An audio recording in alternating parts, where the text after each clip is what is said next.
Hello, everyone, and we should be live on multiple services today. And hopefully, there is no skipping or bumping or any other issues that may arise with streaming. And hopefully, my background noise is not that bad. If you hear noises in the kitchen, it is not my fault, but we could turn the cameras on everywhere in the house. So, welcome to another episode of Four Guys with Quarters. And today we have Midway back. He did shave a little bit. You might not recognize him mid beard, something like that. Let's go ahead and get to panel introductions, and then we'll just start talking about random topics today. It's that kind of day. So, Midway, welcome back after your long football season. How's everything going? So happy to be back, guys, and gal. It was a long. What was it, like 6, 7 weeks, maybe 8? I am a football coach, so the time just required me not to, as I'm a little off center on the YouTube feed. I see, so we'll deal with that later. But yeah, I'm a football coach, so I just didn't have time for the podcast, and I'm happy that Clowns retained me in this ever-growing cast of 4GQ TV panel and members. Shout out to Animated Evil, not being able to make it. PK, glad to be talking with you again. Mav, my Midwest Southern friend, how you doing? And Midwest Southern. hey, I think we're the same time zone. And that Mama Rocks with fabulous nails, as you will see on the podcast. So I'm really glad to be back, and let's get this going. Awesome. Well, yep. So we have people rolling in the chat now. It's PK and Fun Speculation in the chat. What's going on, guys? I see you guys there. What's up, Scorpion? And PK, he recently posted some pictures online, and he's been getting some comments about how he looks like he was from the era of, I don't know, P. Diddy's rap albums and Biggie Smalls with the cane. He just needs like a nice 24-karat gold cane. What's going on, PK? Hey, welcome to the most electrifying channel in all entertainment. It's your boy PK, aka Mr. Excellence of Execution. I'm back with my team, ready to pop off and get some things rolling.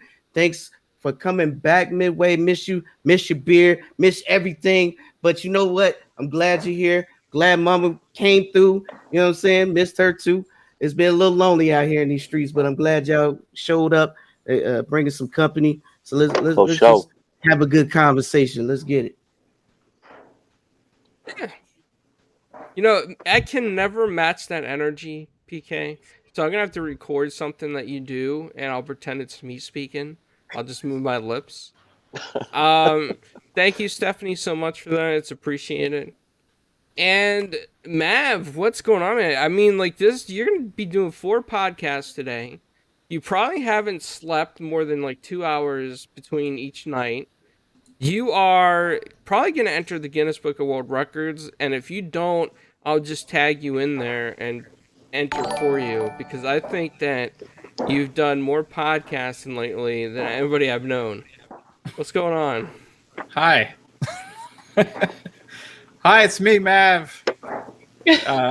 I'm here with awesome people. We're here to talk awesome stuff, and I'm glad, like PK said, that Midway is back.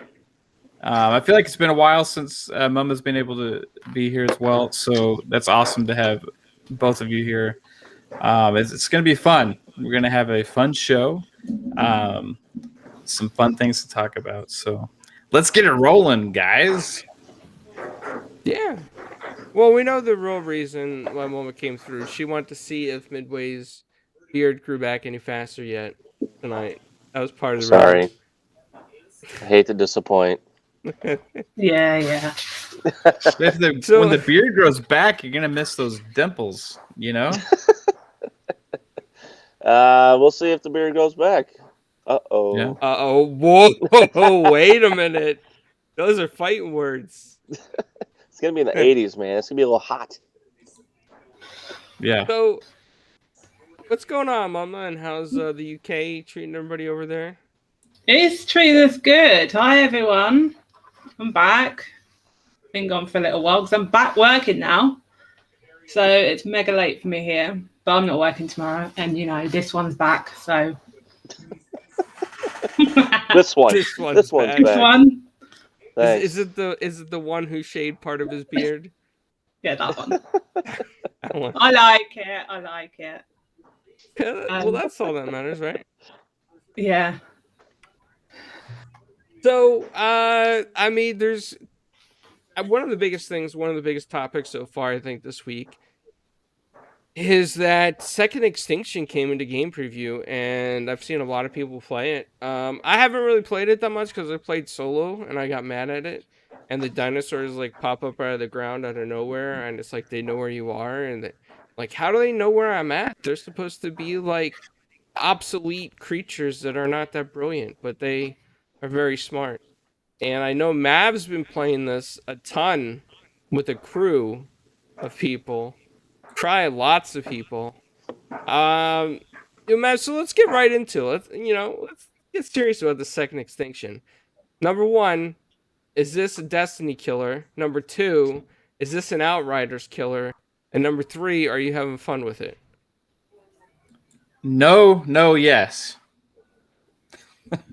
It is definitely not a killer of anything yet, but I will say that this game is a blast. I was actually not anticipating really much from it, to be honest with you. I was new and I was excited to try it. I was pumped to try it because it's a new IP in Game Pass. It's a co-op shooter.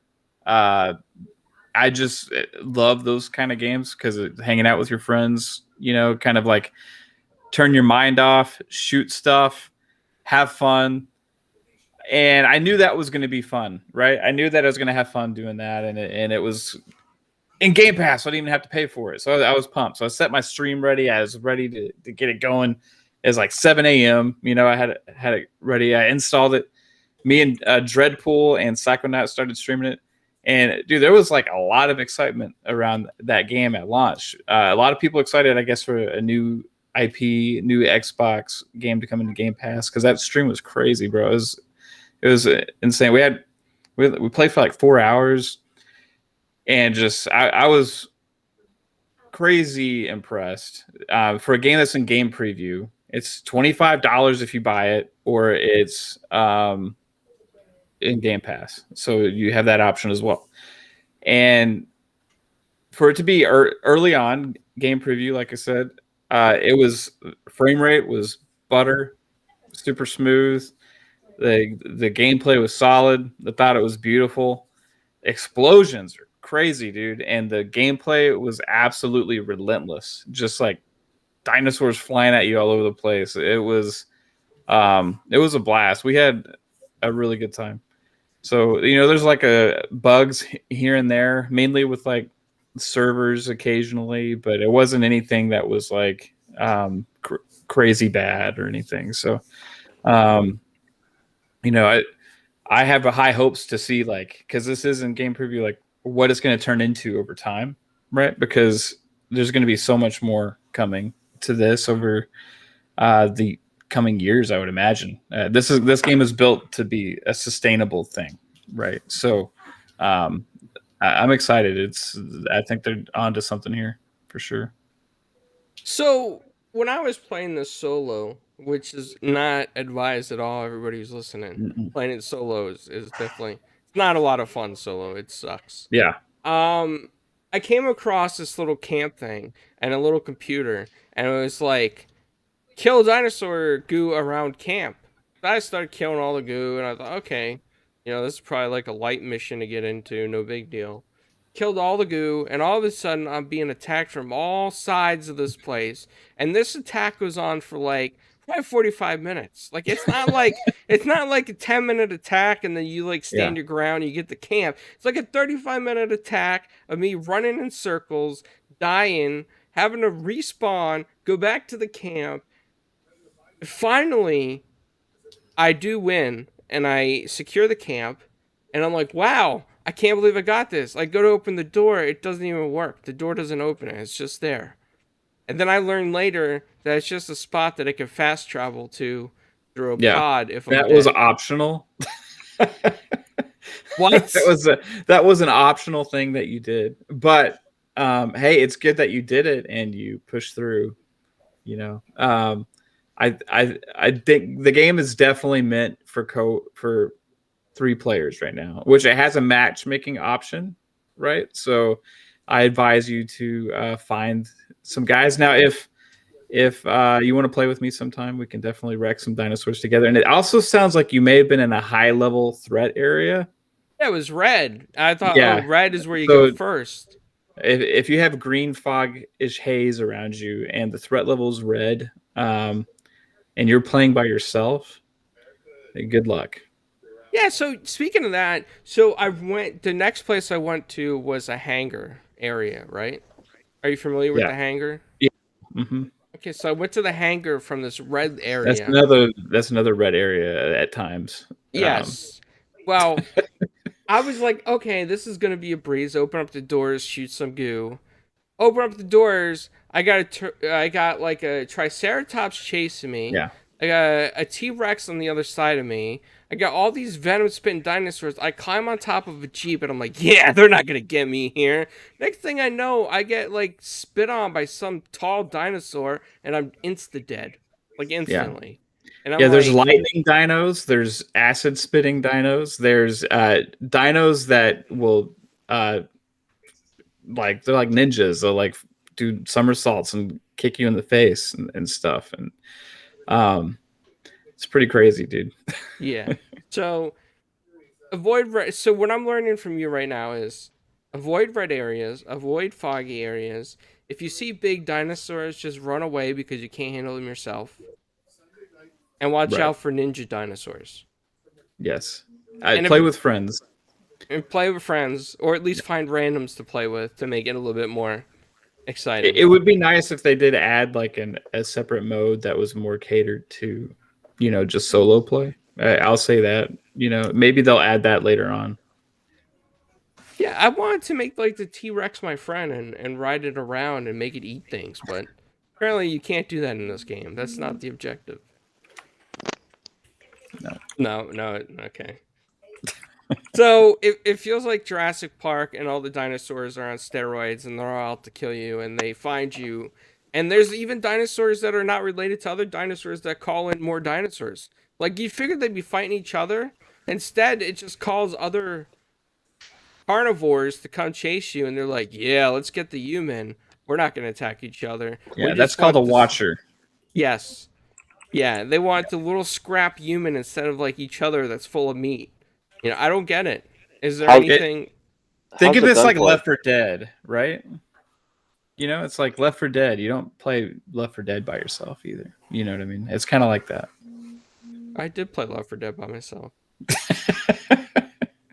Okay. I made it. I made it. Is there a crying far. dinosaur like the crying witch? There's a dinosaur called the Watcher that like screams and it like basically calls more dinosaurs. Well, the witch screams at you when you runs at you. So in a way, it's similar. So they said it was like Turok meets Left 4 Dead, right? Kind of like that. Is that the feeling that you get? Yeah.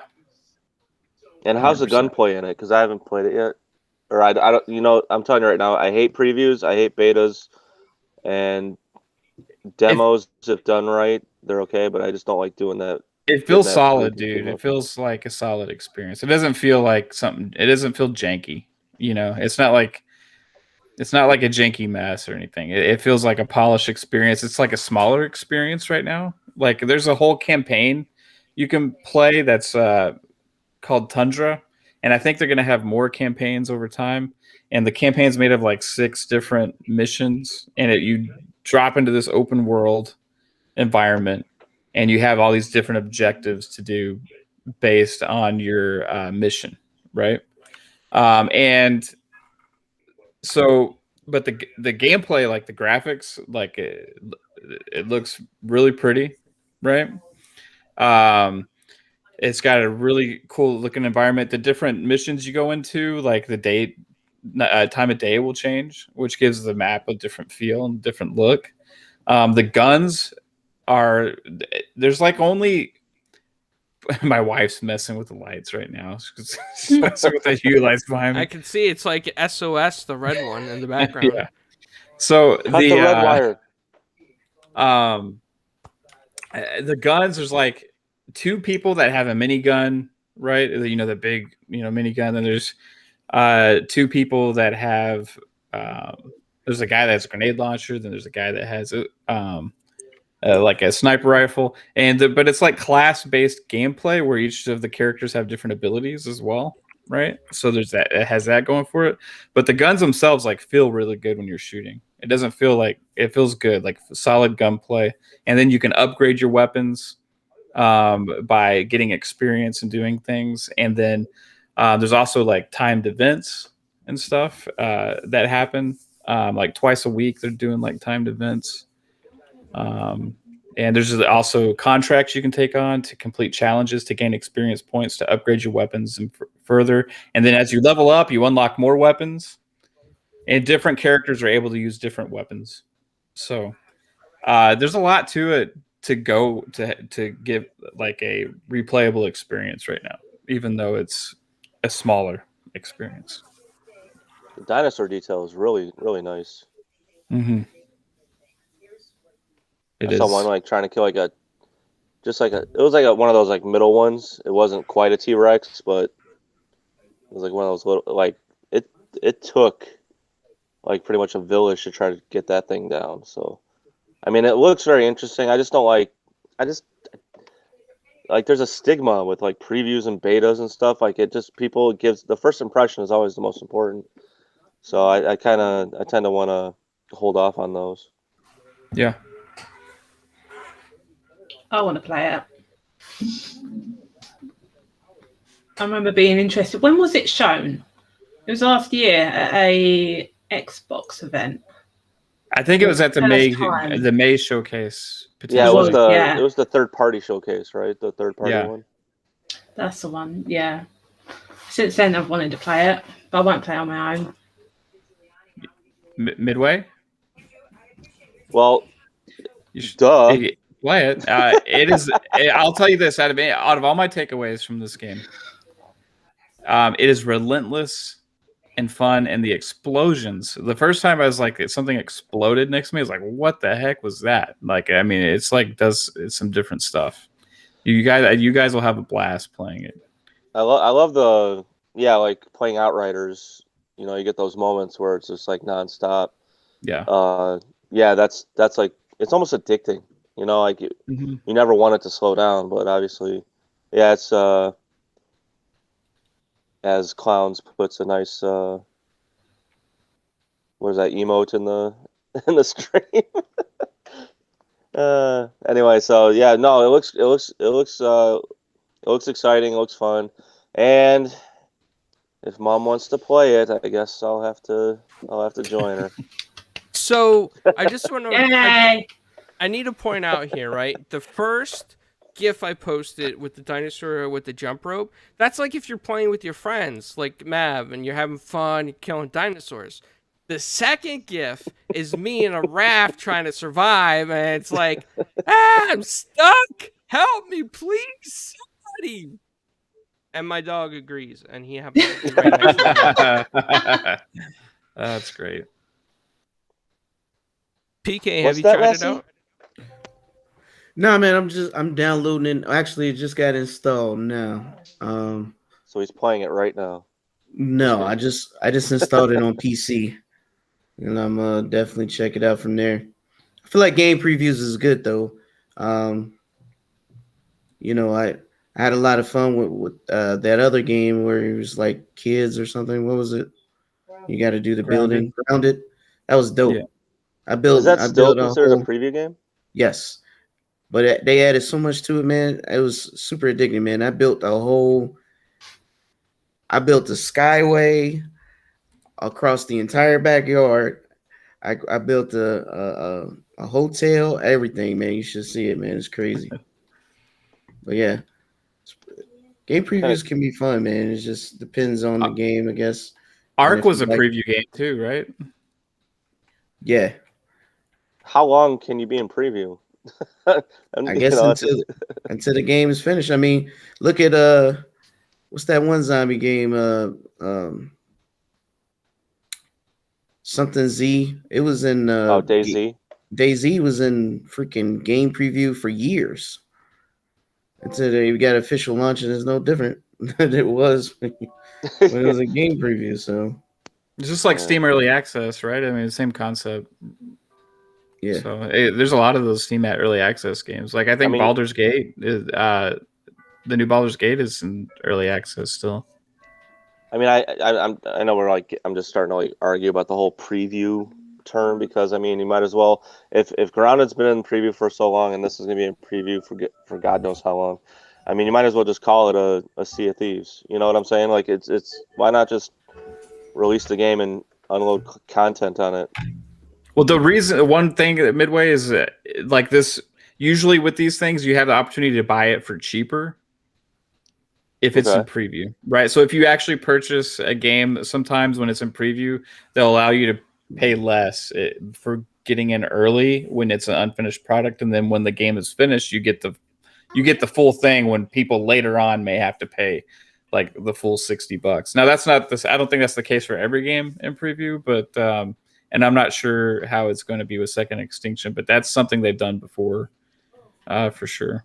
So I just found a live image of me in the red zone that I put on screen.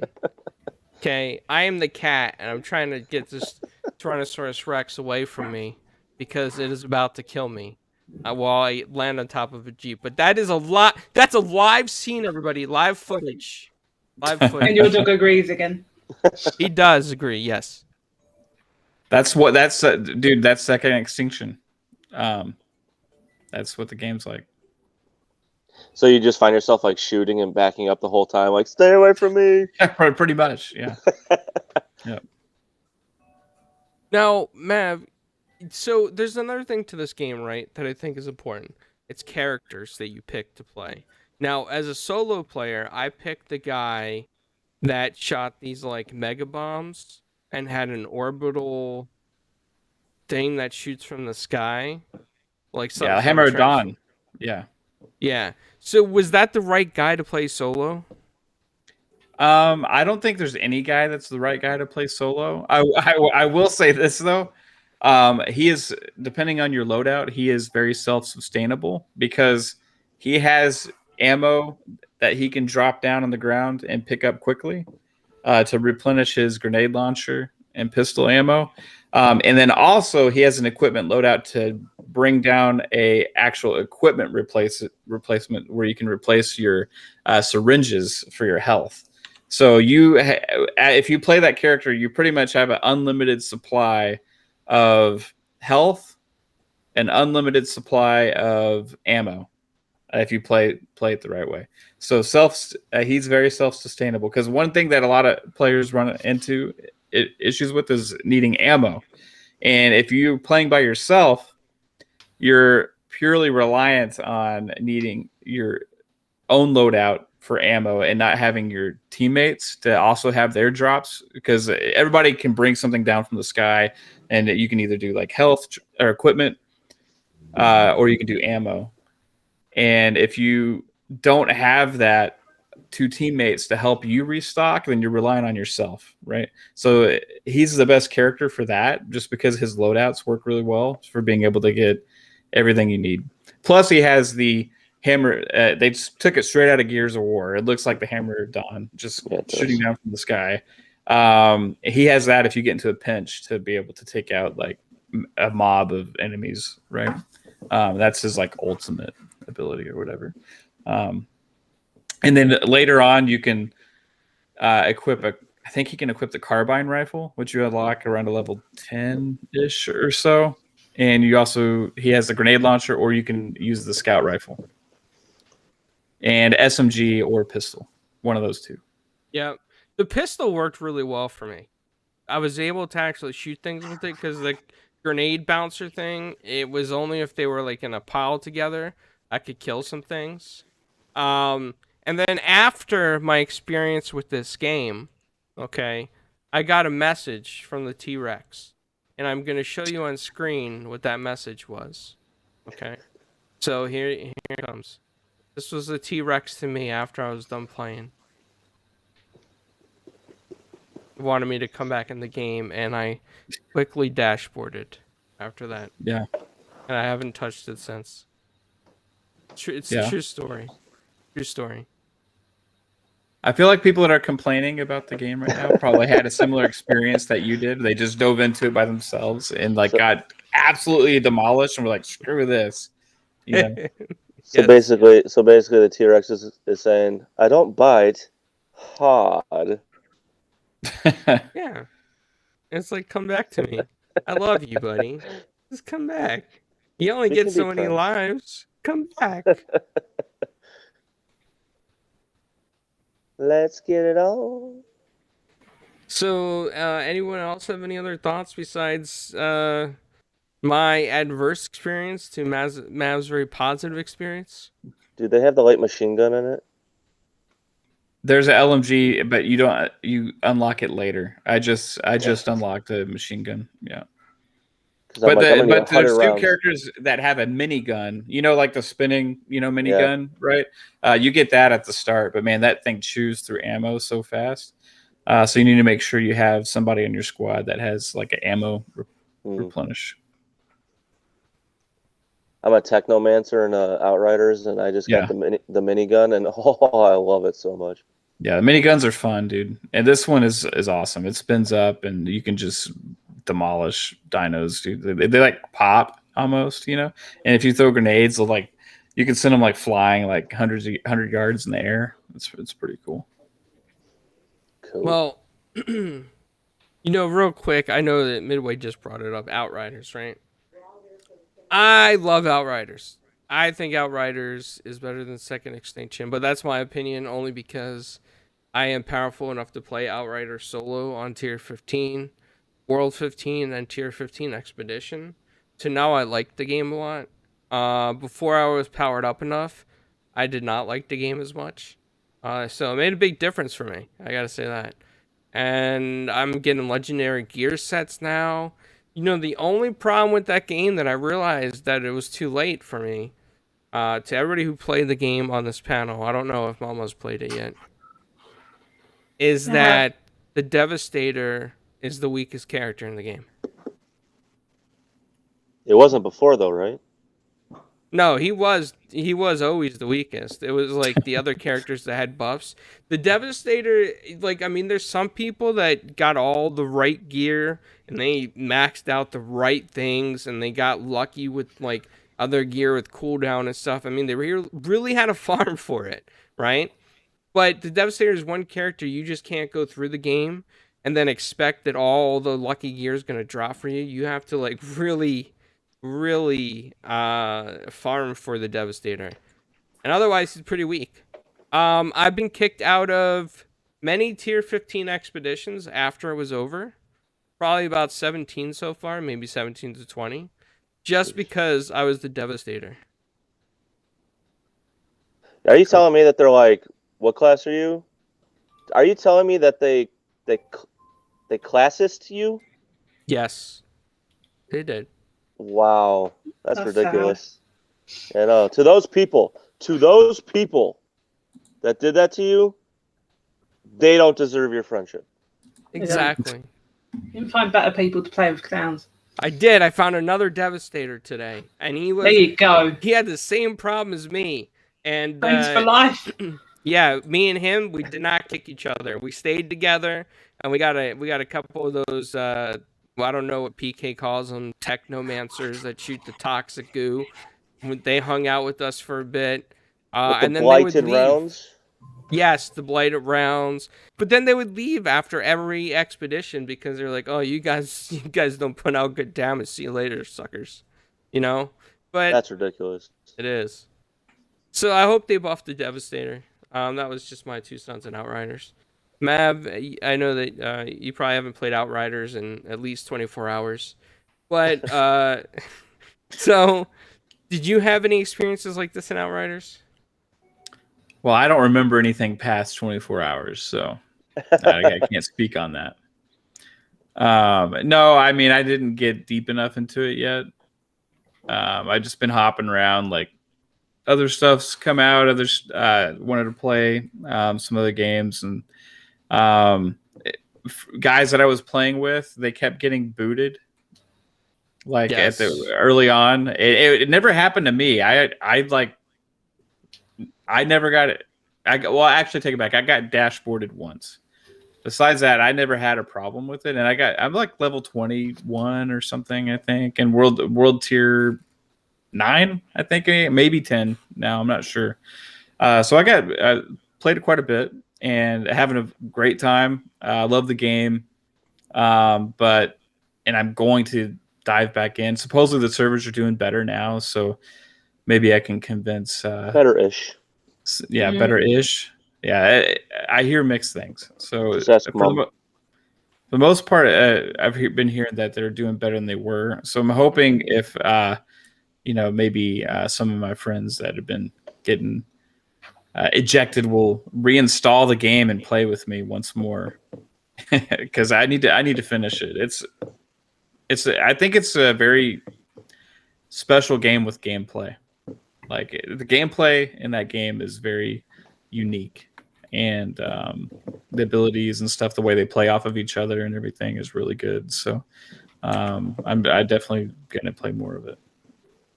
Yeah, I've been playing it with people that just jump in the party randomly. Me and Killer Scorpion have been farming on it. Been playing with a couple of PK's friends.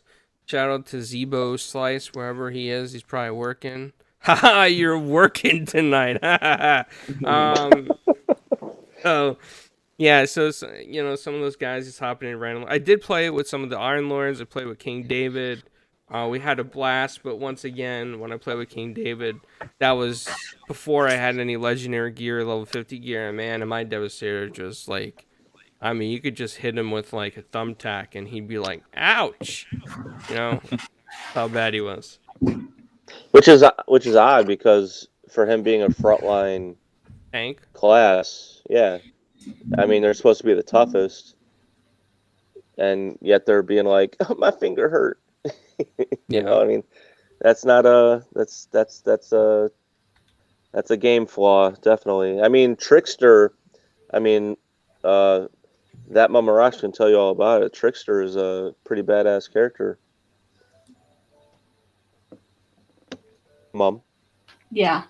Sorry, I thought you were passing it to Carter. Yeah, that was your cue, I think. That was my cue. I missed my cue. Let me pass it. Yeah, thanks. I love playing Trickster. I love it. And get all up in their faces and everything. And yeah. That slow motion. Yeah, that slow motion where yeah. You go boom. It has a lot of, like, the game itself, it kind of took from a lot of games, and I think the Trickster took a lot of Interceptor from Anthem, that type of style. So I mean, it was just like riding a bicycle. Pretty much. Yeah. If I didn't keep getting kicked all the time. Yeah. That could be the Poundland connection across America. All right, that's it. You can't forget about Poundland, right? Yeah. Gotta throw it in there. That's what you get for a pound. I don't know why, but every time I hear Poundland, I always want to say, I want to take you down to Pound Town. Pause. I want to take you to Funky Town. Oh yeah. PK, have you been having some good experiences with Outriders? Yeah, I played on both Xbox and PC. My Xbox dude he's still hurting a little bit, but I got my PC guy up. I mean, seems like the PC guys are just OP as hell, so it made it easy for me to get my gear score up. Just letting them carry me on their back. Now I can I can solo CT-15 pretty good. It's pretty cool though. Like I said, it reminds me of the other games I play. I play a lot of those looter kind of games, Monster Hunter, Borderlands. All those kind of games are similar. They What have. class are you? I chose the Trickster on both PC and Xbox. Woo! I like the Technomancer. I love that feeling of just being in the back, firing my mortar, and just sniping people. So I like that feeling. Yeah, I'm not really a sniper guy. I'm too aggressive for that. When I play shooters, I'm always in your face. That's why you can't. You don't want to see me on the Gears board because I'm not gonna wait for you. I'm coming over your house. You know what I mean? Like that's just how I play. No matter what game I'm playing, I'm definitely too aggressive to be a sniper. So, but that's me. Yeah. I gotta be up in your face kind of combat. But I hope there's some quality of life things like creating loadouts. Somewhere where you can just kind of save a loadout. Instead of having to reset your skills and all that, you could just play a different way, have it already set and saved, that kind of thing, or adjust the when you play with your friends. Let's say you're trying to play with your lower end friends. They got to adjust that the damage scaler. So when you're high level and you go to low level, it feels like you're weaker than the people that you're trying to help. So I feel like there's some quality of life things they need to take care of. But overall, solid. You have fun with it. Something to keep me busy until some other games I'm looking forward to drop. There's some juicy stuff coming down the pipe for sure. Would anybody want to do a second playthrough with another class or? Not right now. Like I feel like that's another thing. Like I feel like you should be able to just switch classes rather than having to create a whole nother character and play through the entire story all over again. Yeah. So we've come to a sudden topic that Momo suggested. Let's guess what's on Phil Spencer's shelf. Yay! This post is actually taken from Twitter, so it is on the public internet. I could bring it in through the browser or just the image, and it's from GameSpeed, so I'll bring in the image. Okay, here we go. Come on, Phil Spencer, where are you? Here you are. There you are. All right, so looking at Phil Spencer. Okay, that's him smiling. Let's try to zoom in on the shelf. See what you got, Phil. Okay, does anybody notice anything on the shelf? I'm moving the picture a little bit. See if you guys see anything. I see. Isn't that Baby Yoda? Where? Top shelf above the Xbox. Symbol? It's it's so hard to see because it's like blurry, but it could be. It almost feels with the head shape and everything, and then behind it, I don't want to say it's Jabba, but it kind of has that feeling like with him with his head up. But I get that Baby Yoda vibe for some reason, but I can't quite tell what it is. What people have been pointing out is that this picture compared to the same picture, because this was the same backdrop that he had for another interview. And the one thing that people were noticing was different was there's a vault boy behind his head. Ooh, I see it. Yes. Oh, you fall out. Like by his ear? Yeah. Yep. Okay. That wasn't there in the previous Phil Shelf That picture. excites me. And it wasn't because his head was in the way. It just was like there was a clear shot and it wasn't there. So that's what some people have been pointing to. But I don't know. Maybe he saw it sitting somewhere else. Like, ooh, I'm going to put this here this time. It's who knows what this means. But yeah, the Switch thing, there's something to it, man. I mean, it was on Sarah Bond's shelf, I think, also like in her backdrop. That was clearly a stage backdrop for whatever when they were doing the thing at the with the event that they had last week, I think. And there's a lot of rumors going on. Like, who knows what it's going to be? Maybe people are alluding to maybe some kind of a Game Pass Switch thing, But we'll see, man. It's interesting that the Switches keep popping up. That's the one thing. I just want to say, like, isn't it kind of crazy that, like, do you think Chick-fil-A? So they kind of. Who thought of this? Like, hey, I'm just going to start putting random things on my shelf, and just start. People want to know what's coming up, right? So let's let them guess. Like it's a crazy and fun thing that a company, especially a very public company with being transparent and stuff, is doing. And I just want to say that's a pretty cool and fun thing to keep people engaged. Go ahead, Clowns. So, Infinite pointed out in the chat that's a Connect 4 at the top right, and then Killer Scorpion says that's a coin collector sleeve. Coin collector the game. Coin collector the game. Coin collection simulator. You heard it here first, folks. Coin collector the game. It could be a real thing. It might not be a real thing, but let's not pretend that it could not be anything. What if it's done like Tetris Effect? Oh, yeah. Oh.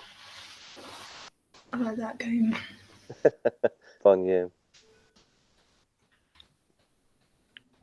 I wish we had this image like in super high resolution, like 4K. Know. What I mean? I put it up to the highest on my phone because that's what I have the stream on, and it's just like nothing changed. See, I was trying to get like some arrows real quick, to point on the screen, but I'm just, nobody wants to give away free arrows without you having to register. What is this shenanigans? I don't want to register. I was gonna try to get some arrows to help point stuff out. Can you take capture a desktop and use your mouse? Yeah. You should have an editing tool. That would be the a tools. Cool editing tool. Yeah. Now I mean, oh. Is that hey? You know what? I was just looking at this hypothetical. The what you said, is that Jabba? Yeah. Right. What if that's Craig the Brute? Imagine the possibilities. Yeah. This is what Infinite's talking about. This is the Switch. Is this the Yoda thing that you were talking about, Mav? There's a delay, so Infinite was talking about that, I think. Yeah, I think that's what he's talking about. I don't know if that's Grogu, because he would need to be in like some kind of like a baby cradle floating thing. But he's been standing up before. Yeah, you're right. He has been. It's just I just can't make the head out. That it's got the same shape, and I can't tell if there's ears. But like, it almost looks like a mini Big Daddy. I can't. Yeah, it's just too blurry. This is Sasquatch footage, man. He's made it blurry for a reason. I'm trying to make out. Is that a game case between? Yeah, Watchdogs I thought and that. It almost looks like a Saints Row case or something. Yeah. I can't even tell what it is. Yeah, I don't know. Hold on, guys. I may have an arrow now. I got an arrow that works. Yay! That's his ear, and that's the Vault Boy, right there. Yeah. That's the Kojima thing. That's the Watchdogs Legion. What was the big white statue next to the Xbox? The glowing Xbox? What was that? The big white figure right there? What was that? Isn't that something from Kojima's thing? Oh. Yeah, it's I forget what you call it, but it's from Kojima Productions. Okay. We have a trophy up here. So is there changes to achievements coming? What coins? Achievements? In coins. Coins? Achievements? Coin? No. I'm What probably about wrong. you see that red thing and then the little white figure above it? This? Down? No, down. Yeah, you talking about the book? Like it looks like a book. Yeah, yeah. I wonder what that's. Yeah, it looks like a female's face to me. Yeah. Maybe Joanna Dark. I don't know. And then there's lots of games and sleeves that are probably just stuff that Yeah. he's worked on. But there is something that everybody has missed. What An you orange got? controller. No. I can't get back to my arrow. Okay, there we go. Did Microsoft purchase a new island? That is the question, my friends. Hey, maybe that's the setting of Forza Horizon 5. Maybe that's the coast of Mexico. That's not his shelf. No, it's his wall. But yep, I got nothing else, guys. Unless you guys see something I missed. You guys playing Where's Waldo? Yeah, right. Hey, that's not a bad idea. Maybe somebody should put a Where's Waldo in there. He should do that next time, just to Hey, troll man, everybody. Xbox listening. If we see a Where's Waldo, we know you're watching the show. I wonder Yep. if somebody could think of a good way to implement Where's Waldo as a video game, where you like kind of hide in a crowd. You know. We could do co-op where one of you hides. Did you and the guys other see goes- what Graphic God said in the chat? I see Bong. I see Bong. I love your English. To read makes my English speaking good. No, that's on Indie Gamer Midway. says That's on Mexico Midway's in shelf, photo. Jay. I am high on life, sir.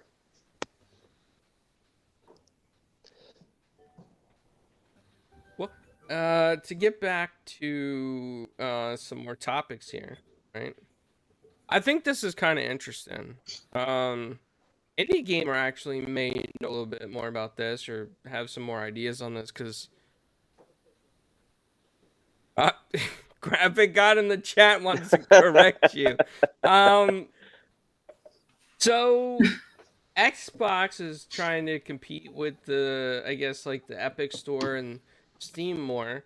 They want to give 18% more to developers instead of Steam's usual like 70-30 split. Microsoft wants to make it 88-12 split, which, I mean, Microsoft can afford to do that. Even if they lose money, they don't care. They just got so much money and interest that makes up for it. But in all reality, that's a pretty good deal to get some more stuff added to the Microsoft Store. But the only question is, like, are people actually going to buy stuff off the Microsoft Store? Like, would you really buy stuff off that little shopping bag icon at the bottom of your taskbar versus Steam? I don't think that matters. I think the whole point is if it's published on the the Windows launcher, that means it can go on a PC Game Pass. One of the problems with PC Game Pass is not getting the license to put it in there on certain games. So if it's published on the Windows launcher, then that's higher probability that Outriders could have launched on PC Game Pass, you know? Can't you just use a regular browser to open up Game Pass? It's not the same, bro. It's not the same. Streaming is a great convenience and alternative way to play, but it'll never replace on-prem. Okay.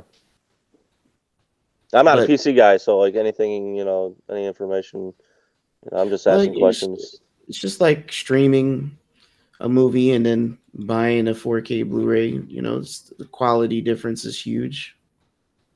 Right. Yeah. You can't technically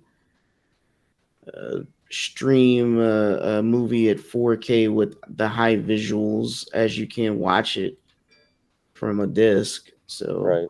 but that doesn't mean you don't do it, right? It's just an option at the end of the day. So Yeah. I think the plan is to get more games published on PC, so on their launcher, so that they'll have more access to games going to Game Pass, which is Which, yeah, sorry, go ahead. but not to cut you, but like, which would explain.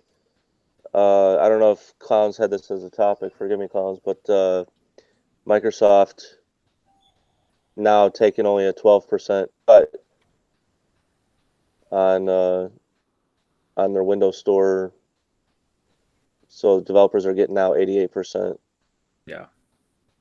So maybe that has something to do with it. Maybe they're starting to take steps. I mean, like I said, 12% on every sale is not going to be much. I mean, the Windows Store is not very popular, but at the very least, it will entice publishers to go ahead and put it on that launcher because, like I said, it puts more eyes within that ecosystem. Right. I prefer it that way. I mean, I like Steam and all, but you know, if there's more games in PC Game Pass, that'd be awesome, right? Because it's not a one-for-one right now, and it's mainly because there's a licensing discrepancy. Once that get fixed, we're good to go. But I guess they have to get people to trust in the launcher. Like, will they have any success moving over here? I mean, they already know, if you put it on Steam, it's a go. Things carry a stigma, but money is a powerful motivator as well. So if Right. you're going to be making more money, you're going to give it another shot. Right. That's Yeah. that's just my perception of it. Yeah. I see that that Mav in the background there is changing his images, and now we Yeah, see I noticed that. We see a Ubisoft image. Are you trying to Huh? say that What? Microsoft bought Ubisoft, Mav? No, they didn't buy Ubisoft. Let's see what's in Mav's background. Yeah, let's play what's in Mav's background. Yay! Is there something you'd like to tell us? I just, I don't know if y'all saw Jez's tweets. Uh-huh. Yeah. His little back and forth with Clobril, right, on Twitter. Things are getting interesting. And the lead up to the summer of news, where we're gonna have some whammies, I think. And Jez's tweet had so I'm talking about Jez Corden from Windows Central, guys. His tweet kind of mentioned Halo Infinite, obviously. It mentioned Starfield, obviously. There was one more that was like an obvious one. I can't remember off the top of my head. Forza Horizon 5 Mexico was an obvious one that he mentioned in there. And then there was the Cyclone emoji plus. And the people were saying in that thread, not me at first. So at first I was like, oh, that must be the AAA Cyclone game that they've been talking about. So it's like, okay, so AAA published game that they've been talking about, and then there was also the dragon emoji that they put that everybody's talking about, like these two AAA projects that are being published by Microsoft or whatever. But the Ubisoft Plus one was what was interesting me. So this is the Ubisoft logo, top down, and this with the plus symbol, right? It looks kind of like what Jez put on Twitter, like people were saying. I'm not taking credit for putting two and two together here. Other people did, but hey. I think this is exciting. As soon as you started talking about it, I was like, the Ubisoft symbol looks like a top-down cyclone. Yeah, it does. So it's like, So. Yeah. So, and then also we got this cool Halo news, guys. Like, I mean, I've been changing my background because There was this Halo PC stuff that they were just talking about with the Halo Infinite update, and they dropped some new screenshots that freaking look incredible.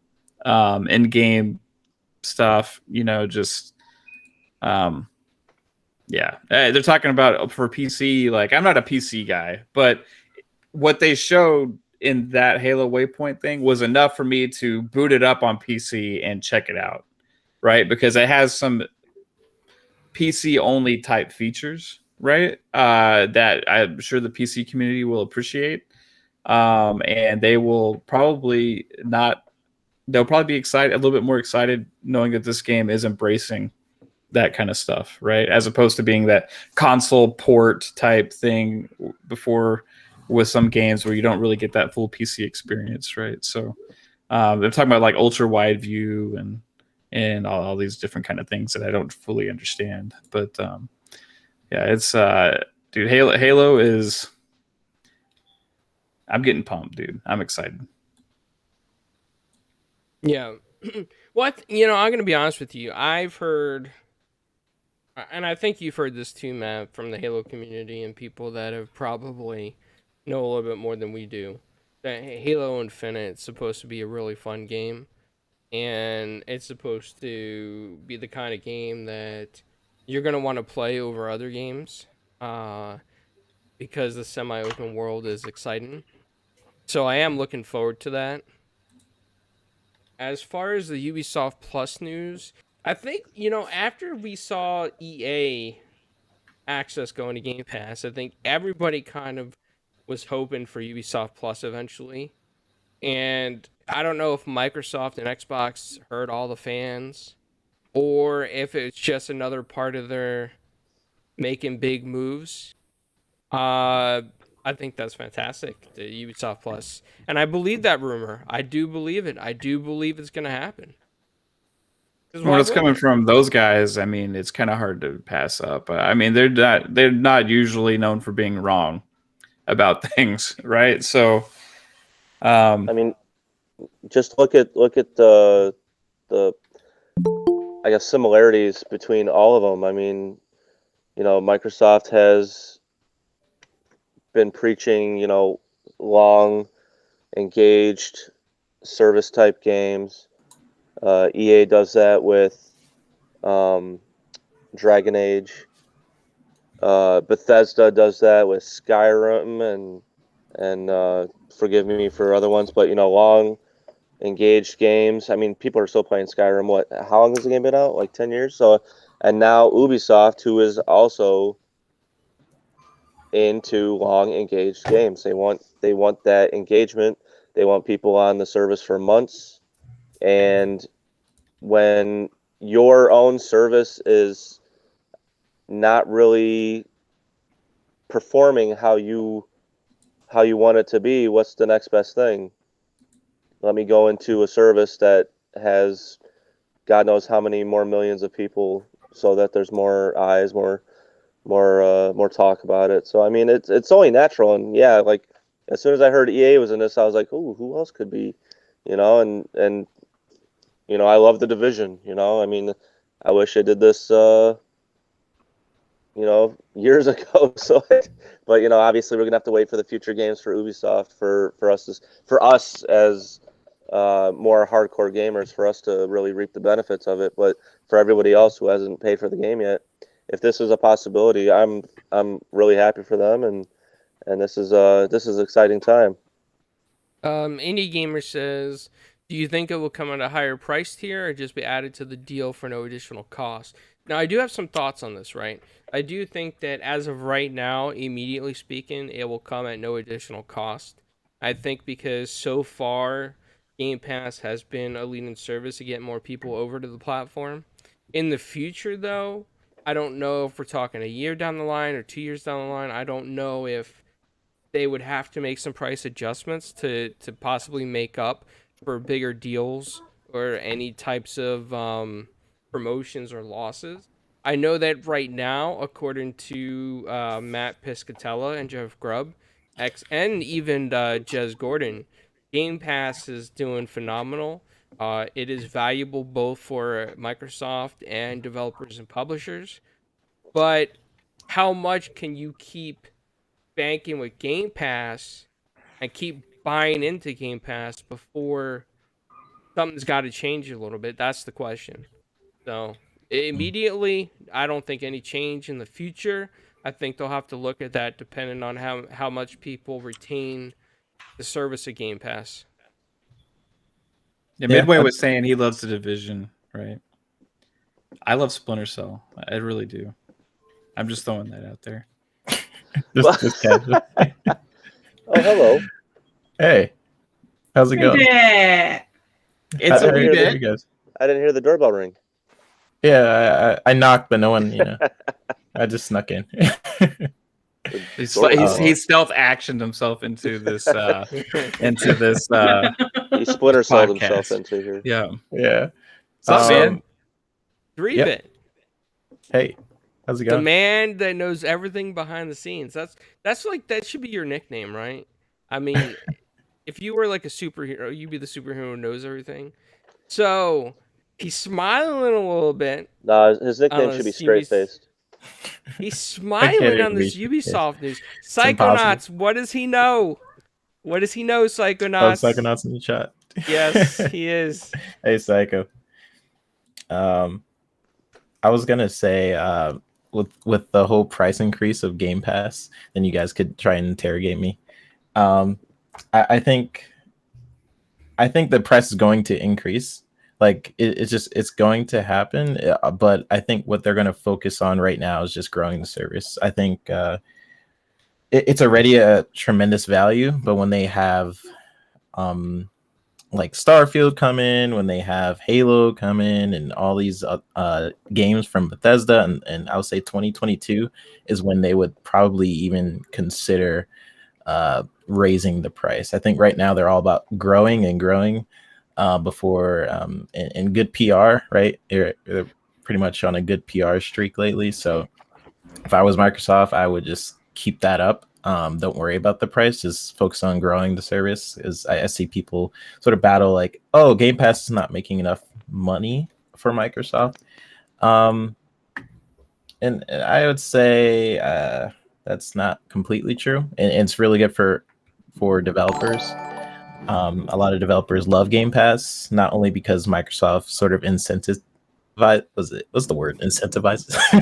you to come into the service. So they pretty much they pay developers for the most part, but also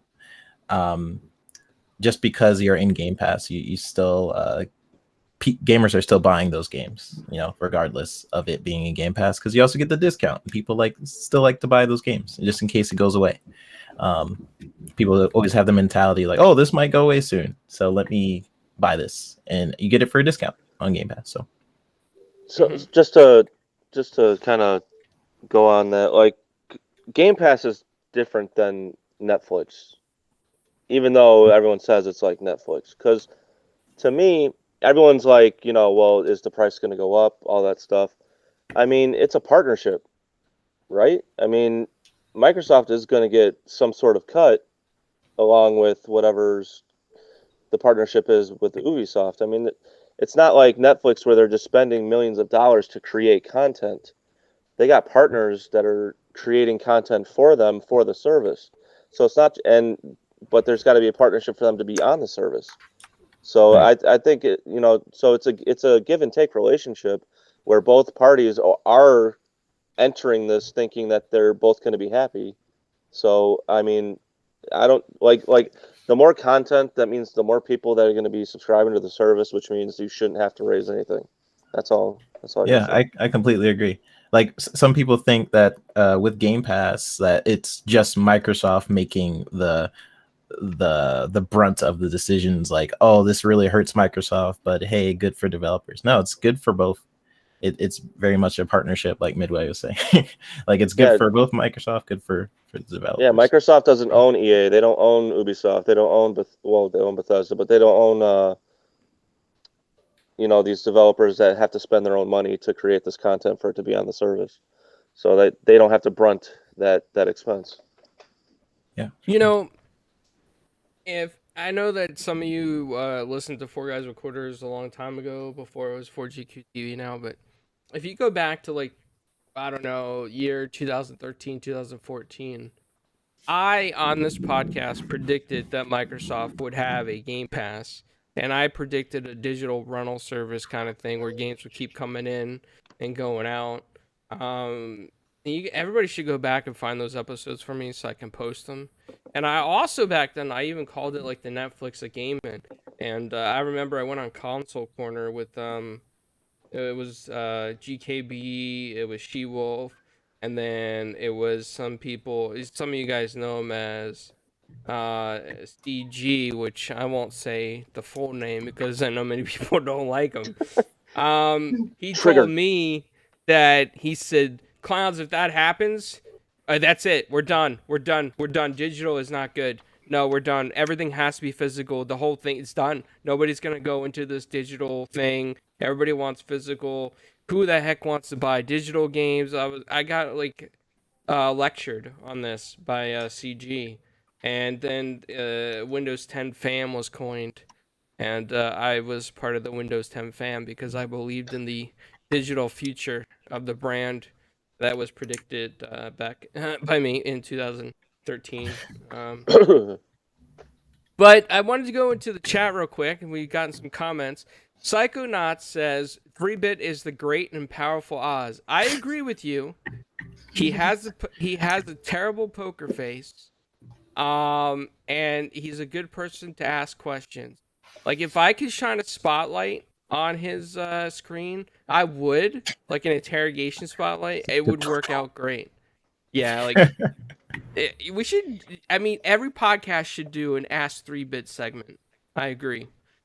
And let's see, Indy said something too. Indy said, and this maybe goes back to what Midway was pointing out, that Indy was saying that also at the same time, the more subs you get into Game Pass might actually help stop the price from increasing if enough people get into it to make the money back. And that's a good point. If they can sustain the growth and keep the people in the service, then they may not need to increase the price. I mean, very good counterpoint, Indy.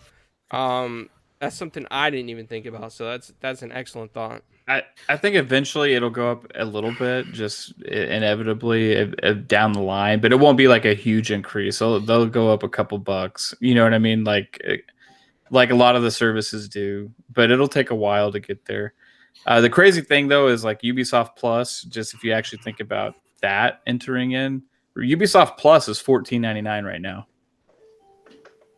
If that enters into Game Pass, it's like, hey, wrap your head around like, okay, well, I get that too, but so that's the tricky thing to figure out just how. Not saying that it's not possible or whatever, because we're thinking it is because of all these rumors. Just like how does the actual business aspect of that work between Microsoft and Ubisoft to like come to a deal in which a service that is $14.99 that they're offering goes included in a service that is $14.99 that somebody else is offering that offers everything else. So I just still don't know how all that works, but it's going to be amazing. And now the other thing is possibly, is it not the full Ubisoft Plus? Because that maybe the insiders could be potentially wrong on that, because Ubisoft Plus means Ubisoft games day one, because that's what Ubisoft Plus is. It would have to be not, to me, I would think it'd be more like the EA Play, right? Where it's, and not EA Play Plus, where it's not the games day one. But who knows? Well, the older games. Well, just like after 6 months or so, yeah. Because Ubisoft had like 2 tiers, right? Ubisoft Connect, right? Well, I don't even remember what they're called now because they've changed things recently. When they changed to Ubisoft Plus, like they changed the whole structure of all this stuff. But before it was like Uplay, or there's like Ubisoft Connect. I don't even freaking know all their names. Well, Origins is the EA one. Yeah. Oh, whoops! I'm getting that was confused. the PC one.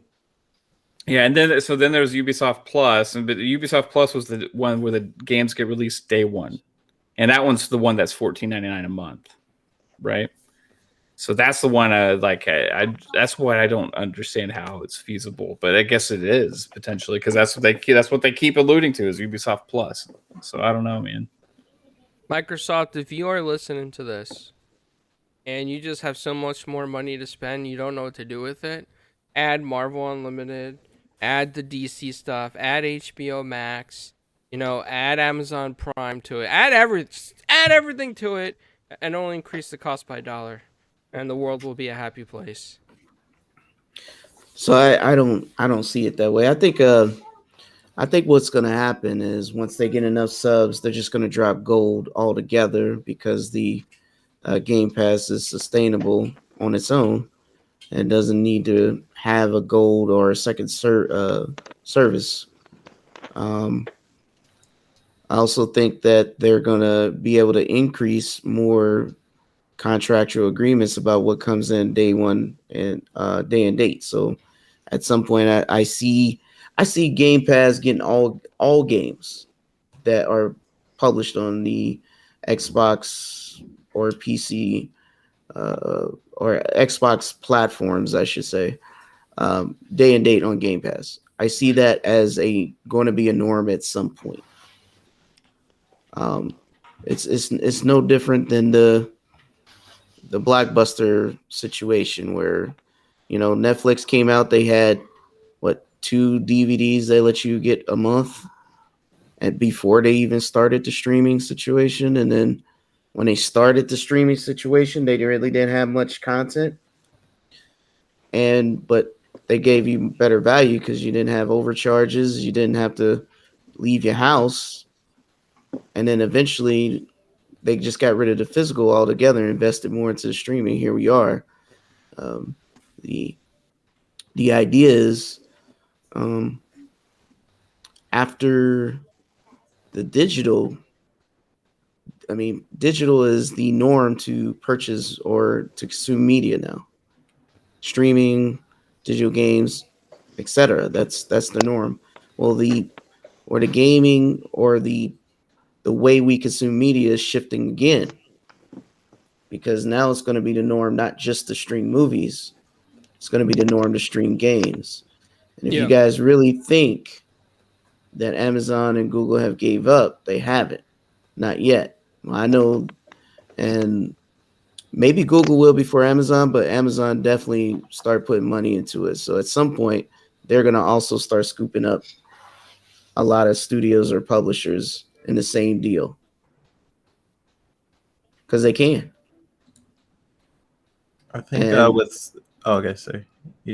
I was just saying, that's why, because of the shift, we had a conversation or a disagreement earlier because, someone made a statement that all games are moving to $70, like what PlayStation is doing. And I said, I just don't think that's accurate assessment when the way we consume media isn't actually buying physical disc anymore.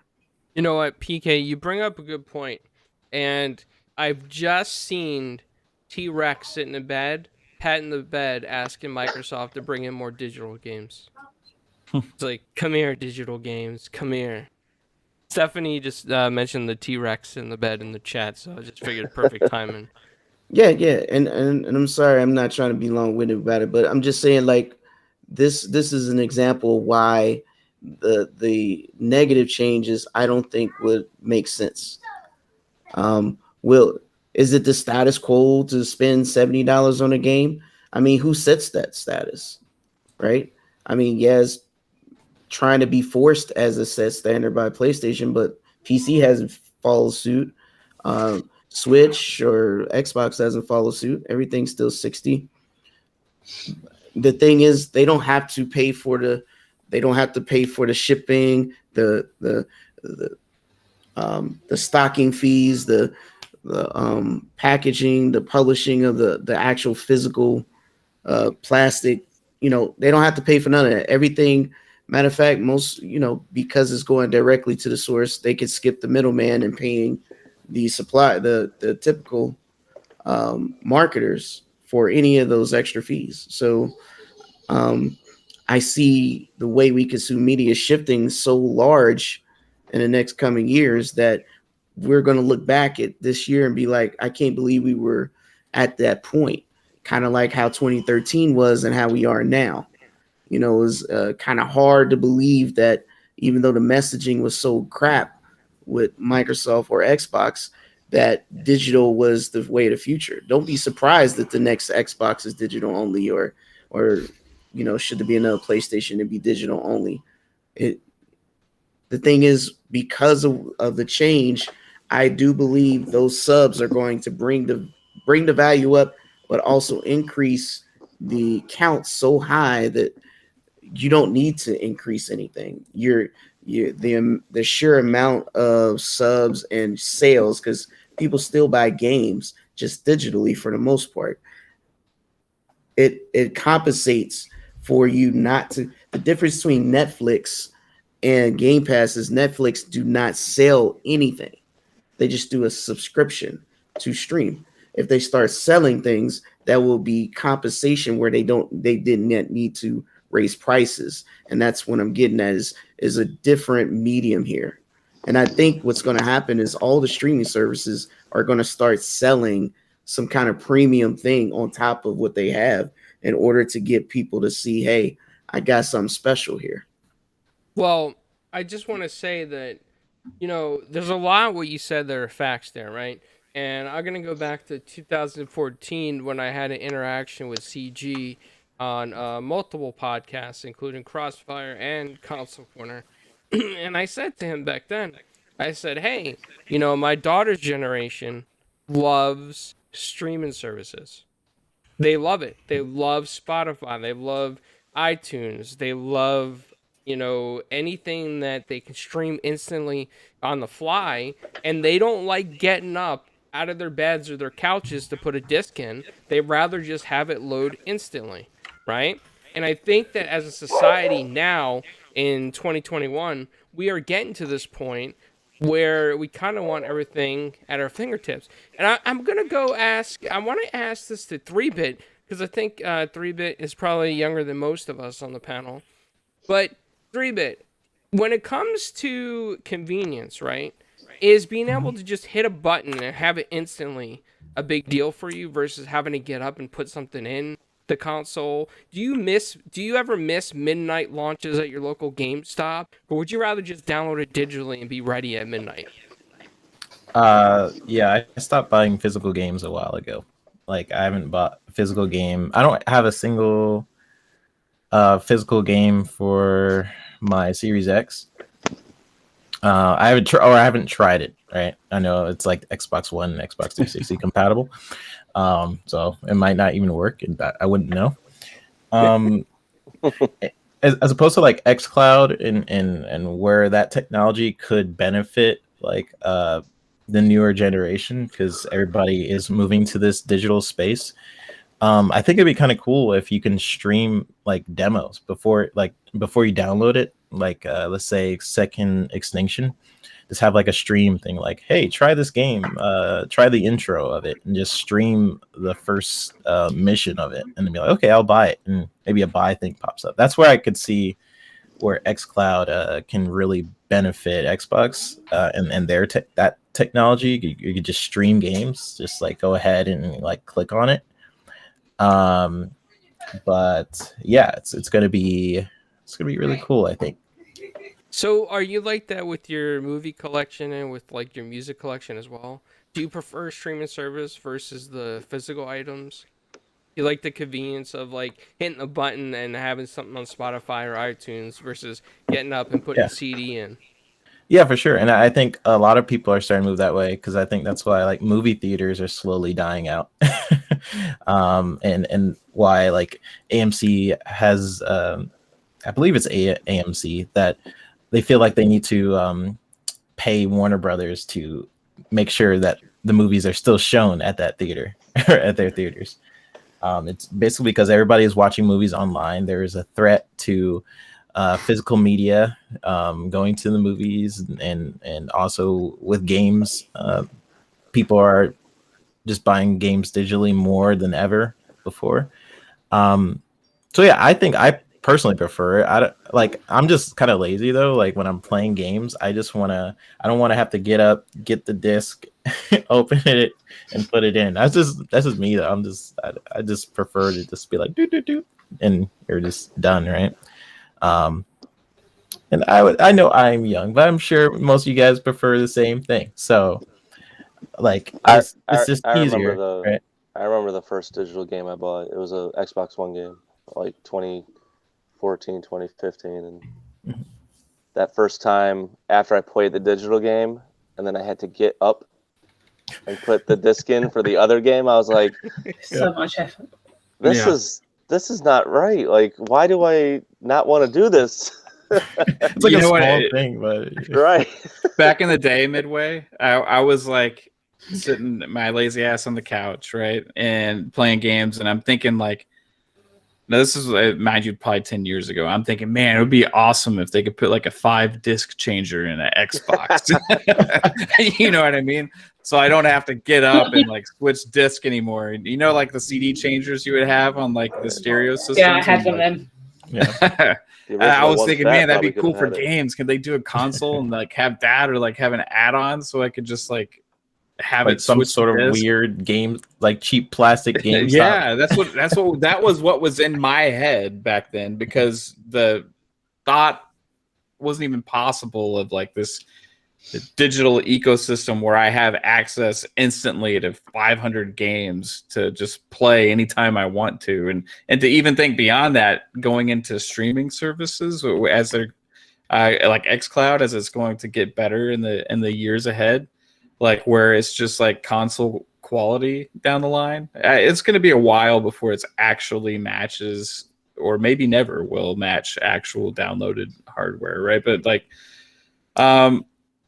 we'll see like how good it's going to get, if it's going to get to that point where it's like convenience beats quality, right? I mean, it used to be a thing too with discs, where like some people preferred the disc because you could just pop it in and play it, as opposed to a digital game where you download it. But now they're just requiring you to use a disc to download it. I'm like, okay, well, what's the point of just having the disc now? You know, they should have just brought back DRM for those collectors. You know, like just say, buy this, pop it in, you digitally download it, and you don't have to use the disc again. You know, like they should have just done something like that, just so people that's what they were trying to do in 2013, bro, and that's what they got the backlash over. Now because the idea was exactly that. It was put the disc in, it got locked to the console. You could take the disc out, and as long as that disc was registered to your console, nobody else could play it. Right. Until you traded it in, and then you like, it was like a small fee, and then it could be resold, right? And it would remove it from your Xbox. That's what 2013 backlash was all about. And it was like a cross between the digital age and the physical era, right? It was like a bridging of the gap, is kind of like what it was. And it's interesting how like back then it was such a massive deal. And like how much would that have helped GameStop over the last 7 years potentially, if they had that option? You know, things like that. Yeah, who knows? You know, like how that would have helped physical retail. Yeah. I mean, do you guys remember this? I'm sure Mav remembers, Mama remembers, Midway, PK, me. I don't know if 3-Bit remembers this, but you remember like in the early days of 360, and you had to go pop in your disc, and everybody's playing like a Call of Duty game, and you're like, guys, hold on, let me get my disc out. I was playing something else. Hold on, give me a second. Oh crap! Don't start the lobby. Wait till I get my disc in. You know what I mean? And then like it takes seconds, and then you hear, and then it finally boots up. It takes like a few minutes, and then everybody gets into the lobby finally after, I don't know, like 10 minutes. Everybody finding their discs. Now with digital, it's like instant. Like, hey Mav, you want to play Second Extinction? Boom, let's load it up. Hey 3-Bit, you want to play some Black Ops Cold War? Boom, just load it up. I mean, it saves so much time as a gamer And instead of wasting the fact getting up looking for your disc. And plus, I used to lose a lot of discs too, right? Like I'd stack them up somewhere and just throw it somewhere. I'm like, Oh, you're not one of I those bought guys so that many put Halo the games on a stack on top of your TV stand, are you? Yeah, I was. Yeah. Oh my gosh, dude! Oh. Oh no, not one of those guys. You're one of the, like this is you're the reason I would, as a teenager growing up or as a kid, I would never let anybody borrow a game because I would get that disc back and it would have scratches all over it because Oh, my they stuff did was that. They took it out. They That just happened to put my it on Crazy top Taxi. of the freaking TV stand or whatever. My Oh, stuff man. was immaculate. I would never let anybody touch Me my too, stuff. dude. Oh I'm yeah, still it No, was, salty no, about I it didn't. to I this didn't day. scratch them up. No, I didn't do that. Don't worry, All man. right, all right. Who here installs their disc so it's easier on their console? Like used back to. in 360, like I Yeah. used to do that yeah. because Me I too. actually had power bricks that would overheat. Like it was crazy. It would just the console would just die on me, and you'd see the light on the power brick just I mean, I turn definitely like got red red. ring. I got a And couple of red rings. who enjoyed this one? Mass Effect 2. Please insert this too. Hated Yeah. it.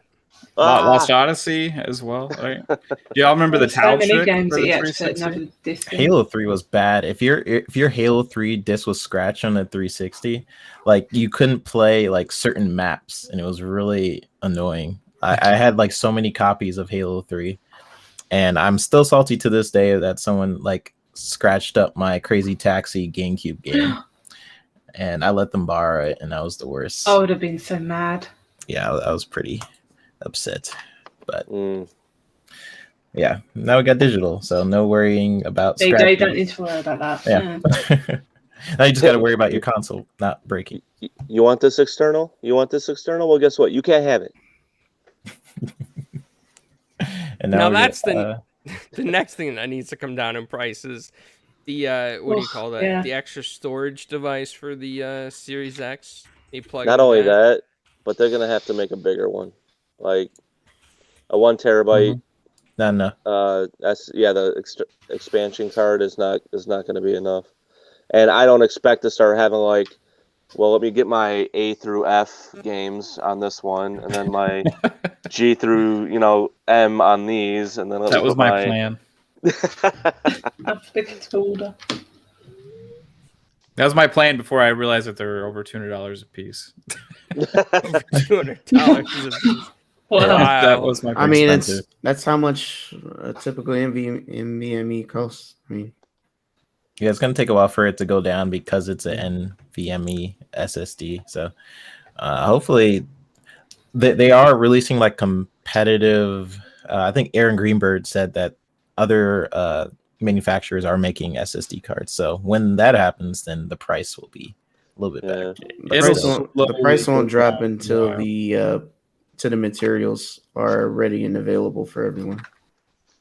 I Right mean, now there's still shortages. there's definitely shortages everywhere, but I'm saying like when everything is fine, because right now consoles like PS5, Series X, even like chips within computers is bad right now. Shortages everywhere.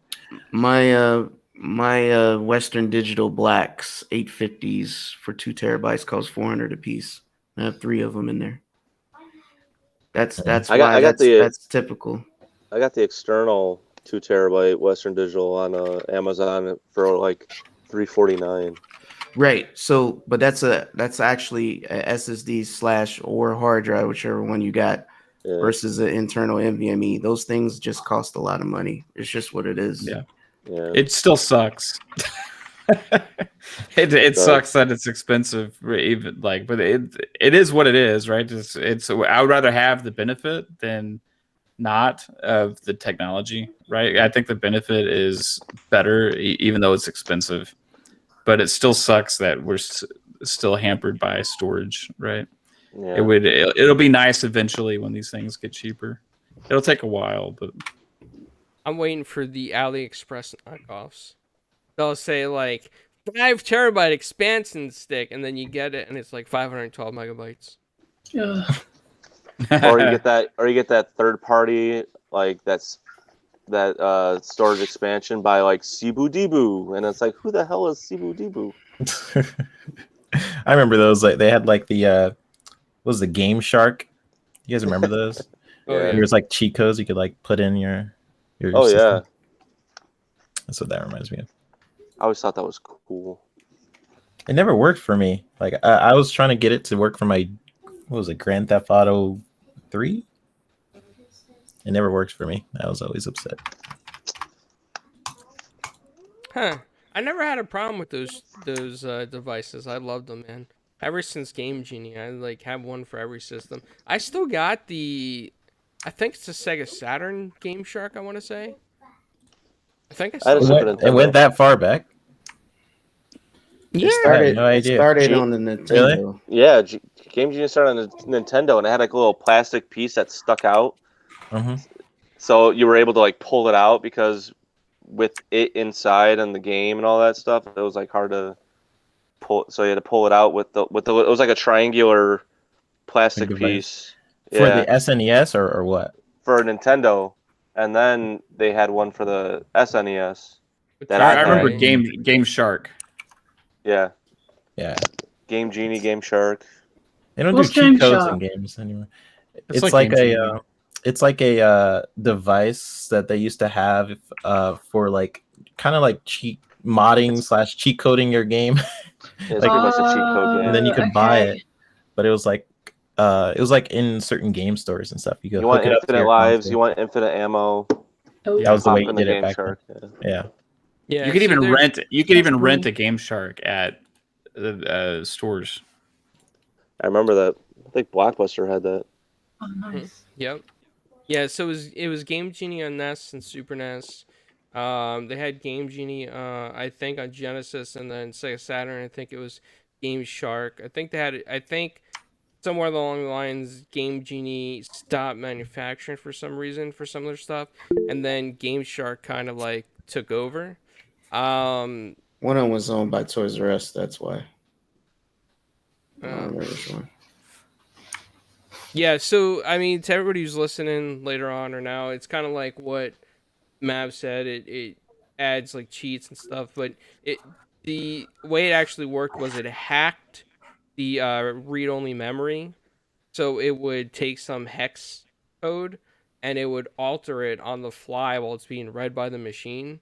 So like the bullets that the game registered to the machine board, it would just tell it you never ran out of bullets, basically. That's how it would work. I used to write some codes for Game Genie back in the day. God bless them. It was a lot of fun. A lot of fun. That's awesome. Only modded like back. It's not even back. Oh, Halo 1. I would mod Halo 1 like content. And someone actually stole one of my maps. I'm still kind of. They like stole a map I made for this YouTube series I made when I was like 9.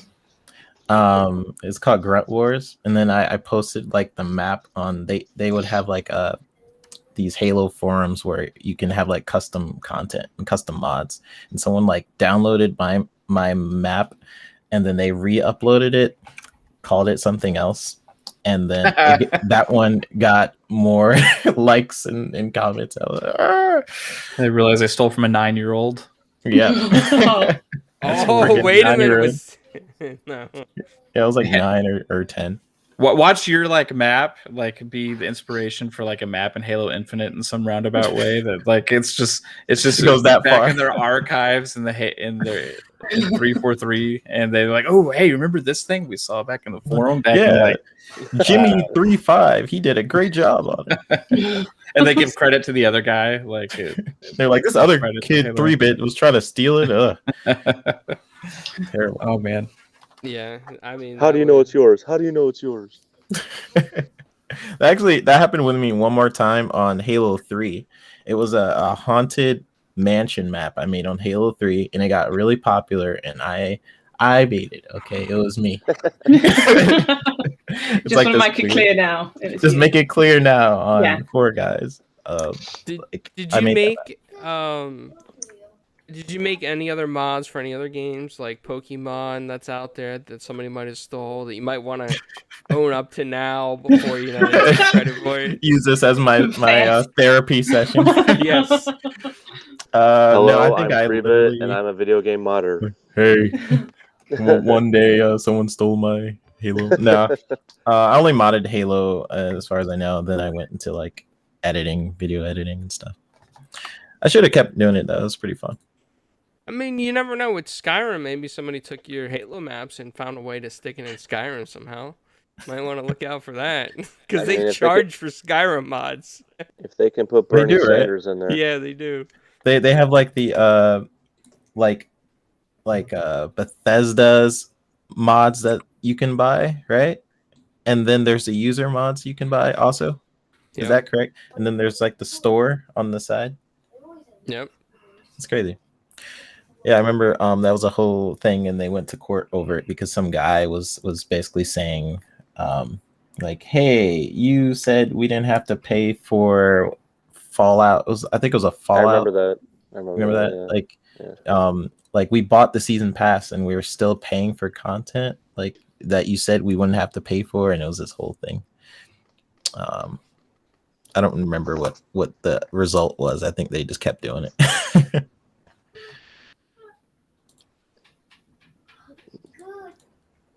Okay. Who's Mav looks serious? Mav, I don't know. Do you look serious? Mav, say something. Let's see if you look serious.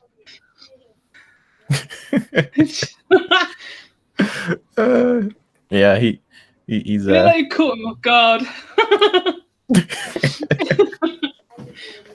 he's Yeah. mad. Am We I have to serious? pay I don't know. PLC. You looked intense. Why so serious? Hey, You- who said I look serious? Hey, did, so I might look a little tired, maybe. Clowns, How did many- you have free did you have podcast, the- right? Mav? Yeah, he had to take over for my Boom show. I couldn't make it.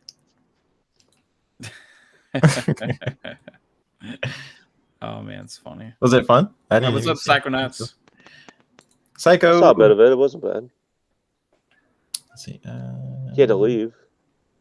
What were you saying, Midway? Oh, I said he asked how the show was, and I said the one with Mads. You talking about Mads 3-bit? Oh yeah. Yeah, pretty good show. I watched some of it. Boom had to leave during it, but Mav took over the show and made it his own. That's awesome. Like Mads is a very cool tech guy, and that's actually how I met Mav. It was through one of his shows. It's pretty cool guy. Yeah, he is cool. I I wish like I could Mads a make lot. some of his shows, man. I wish I could make some of them. They're just He's Well, very good at he's had a break explaining for a while. things in a way that even like I can understand. You know what I mean? That's why I like watching his videos, because I'm not a very big tech guy, but just the way he rolls through stuff, and which is cool too, because like English is not his first language, right? No. So to be able to actually explain things that well in a second language is pretty impressive, right? So shout out to Mads. You're awesome, dude. Mads, you are awesome. I hope that you took advantage of that FanFest stuff, because I did. Oh, you can't see it because of green. Like invisible. Can you see Oh, it? cool. Yeah. I got that. That's fancy. Is It is. it like hieroglyphic, or was that just the green screen like messing with it? It was a green screen messing with it. I wish. Oh. it was fancy. It kind of didn't it look kind of hieroglyphic-y? Like Yeah. Hey, put That's it, what I always fancy. yeah. put it in front of your body, Clowns. Maybe we could see it better. Because if you're off to the side, it's going to catch the screen. Put it on your No. beard. Like right here. Like Yeah, put it like in front of your body, like right in your chest, just There so you go. it's you. oh, okay. So it's green. Okay. I thought it was like different colors, and I was like, that's cool. So I think I know why Mav is looking serious. It's probably the NFL draft, and he's like, "Oh crap, the Eagles are taking all the good players." No, Is that happening? Cowboys are going to be fine. We're going to get What's that? Patrick Surtain, Jr. You're gonna be fine. Yeah, we're I going to be don't fine. know. This is the season. You know, everybody who doesn't know this, Mav and I played Madden and the Cowboys got lucky that day. We'll say Oh, okay. very lucky. But when the Eagles make their comeback, which is gonna happen soon, we're gonna stream it, right, Math? Yeah, Yeah. absolutely. You initiated a second challenge, which was a mistake. But I will accept. Yep. How about I would always play as Lawrence the went Eagles. first round, first pick. so? What was that, Midway? Lawrence, he went first pick. Oh, of course, yeah. Yeah. Continue, So- clowns. No problem. Last topic before we get out of here is MLB The Show seems to be doing pretty well on Xbox. It's even selling well on Xbox, which upset a lot of people that only play on one other system and argue back and forth. It seemed to upset them. But a lot of Xbox players are having fun with MLB The Show 21. And I am happen to like it. I do happen to like it. I'm not good at it. I play on the easiest mode possible. And I feel like a superstar. I'm not going to lie. I just wish the servers didn't constantly go down because I want to play people. And this is another challenge to Mav as well. My Phillies will beat any team Mav puts up against them. I just putting it out there. It probably will beat me at MLB The Show, man, because I can't hit for shit. Just I haven't played enough of it yet. And now I play the show every year, but it always takes me a while to get the timing down. I started getting a little bit better the other day when I was playing. I started getting some hits. So, but yeah, you may get me with that one. We'll see. All right. I mean, the Phillies are superstars. Can- all Philly can I- teams are superstars. Yeah, the Go Rangers ahead. don't have much, so I'm kind of itching at this, so can I start? Yep. Okay. So, Mav, what's up, bud? you played 20, and did you play 19 before that? Yes. Did you play 18? Yes, I've been playing since the PS2, bro. I've been playing the show Okay. since PS2. So, from the last 3 years, does the show deserve its 78 Metacritic this year? The thing is, okay, so the game's not that much different than when it was getting 90s. You know what I mean? And to tell you the Right. truth, right? So, like, if you go like 4 years ago, 5 years ago, when the game was like, hey, this is the best game in sports gaming, MLB The Show, it's like getting 90s. It's really not that much different. And in fact, There is a difference, Mav. There is one. Oh, it's on Yes, Xbox. there is. Right. It's on So, Xbox. but they have made improvements because the menu system back then was trash. It had the one flaw that the show has always had is the menu system. It was just like ancient, archaic, and like cumbersome to move between different features and modes and stuff. It just didn't look that good. They've actually kind of fixed that. Now maybe they simplified it a little too much now. That would be one critique I have. They need to get some of the more online stuff going as well. But all these sports games, I think one of the reasons they have started to review a little less is because they're putting so much more focus into like the My Team, Ultimate Team, Diamond Dynasty modes, where like that's like everything that they're trying to put into, and all of the development budget goes into those modes because that's what's making them the most money. And some of the other modes have not improved as much because of that, right? So that could be one reason why, but those modes are really fun, except they make you want to spend money. That's the downside. So does it deserve a 78? No, because gameplay-wise, it's better than it ever was. Road to the Show is still incredible. It's my favorite mode in all of sports games. I'm playing that right now. So Road to the Show is... I got hooked into that on PS2, and I've been playing that mode ever since. I really want to get into Diamond Dynasty, which the menu system has kept me from being able to get hooked into it the last few years. This seems a little bit better, but I'm hesitant just because I don't want to buy packs, and I know if I play too much of it, I will want to buy packs. Okay. So this is my first time playing the show. Right. So coming from somebody that has never played it before, Mhm. the player models are fabulous. They are amazing. Right. Detail is incredible. I mean, even I'm a White Sox fan. Jose Abreu, he has Yeah. a goatee, and he puts it in a little little ponytail, like little Yeah. bow, and Anakin style. yeah, and it looks and he himself looks phenomenal. So, um, my gripes are that they didn't really put that same effort into the surroundings. Mm-hmm. Like the audience and Um, stuff. yeah, the audience. I mean, their It's a elbows. COVID. It's a COVID audience. Their elbows. I don't know, man. It looks like a polygon from Yeah. 2006, and then the umpires aren't as detailed as well, which I'm kind of surprised about that. The ball physics are terrible around the plate. If you foul off a ball, it'll roll 2 feet and then just stop, like dead stop, like not like subtle. It'll just be a dink, and then that'll be it. And then when you hit a home run or a foul ball, and you hit the stands, it bounces off the stands. Like it bounces off, like it almost looks like a pop-up stadium, like in a book, you know? Like it doesn't look like it has depth. It doesn't look like, it's just the immersion gets lost after that when it comes to. I mean, the commentary is awesome.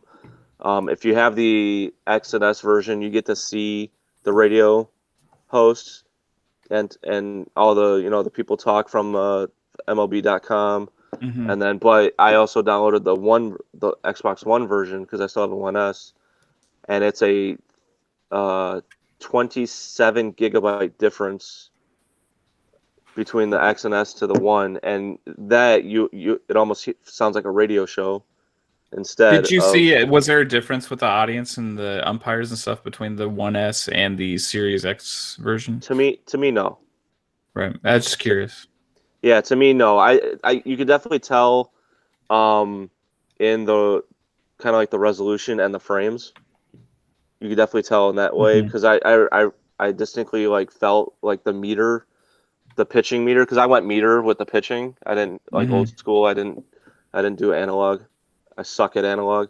So, but They like don't. you They could just. don't. One thing I'll say about the show also is they don't. They haven't nailed the analog stuff as well as the 2K baseball game did. Like Okay. 2K baseball had really good analog hitting and really good analog pitching, and the show didn't add that until a couple of years ago, I don't think, Right. and they just haven't really got it right. I prefer using the other modes like you with the show just because of that. There was another one where it kind of like goes in and out, and you gotta kind of get it as close as possible, which was really. Yeah. The one The thing pulsing one. that. Yeah, yeah. The one thing that I praise, I'm praising it is the control options. I mean, usually it's like one or two, like A, control type B. They have like four different options. You can go straight all out and just go, just let the computer handle everything. Yeah. I mean, so I mean, it's like I said, the player models are great. The commentary is great. I think when I first got to the show from AAA, they made it a big deal, which was kind of cool. You saw the nice little CGI effect and all that stuff, which was really really cool. But yeah, like everything else, just felt like just they needed to put a little more effort into that immersion, because after a ball hit a home run in the stands, it turns into like a white glowy dot, but it's bigger than the baseball should Yeah. be.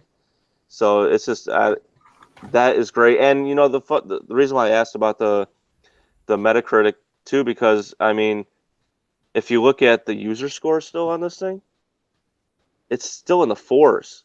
Like, are PlayStation people bombing their own? Well, Yep.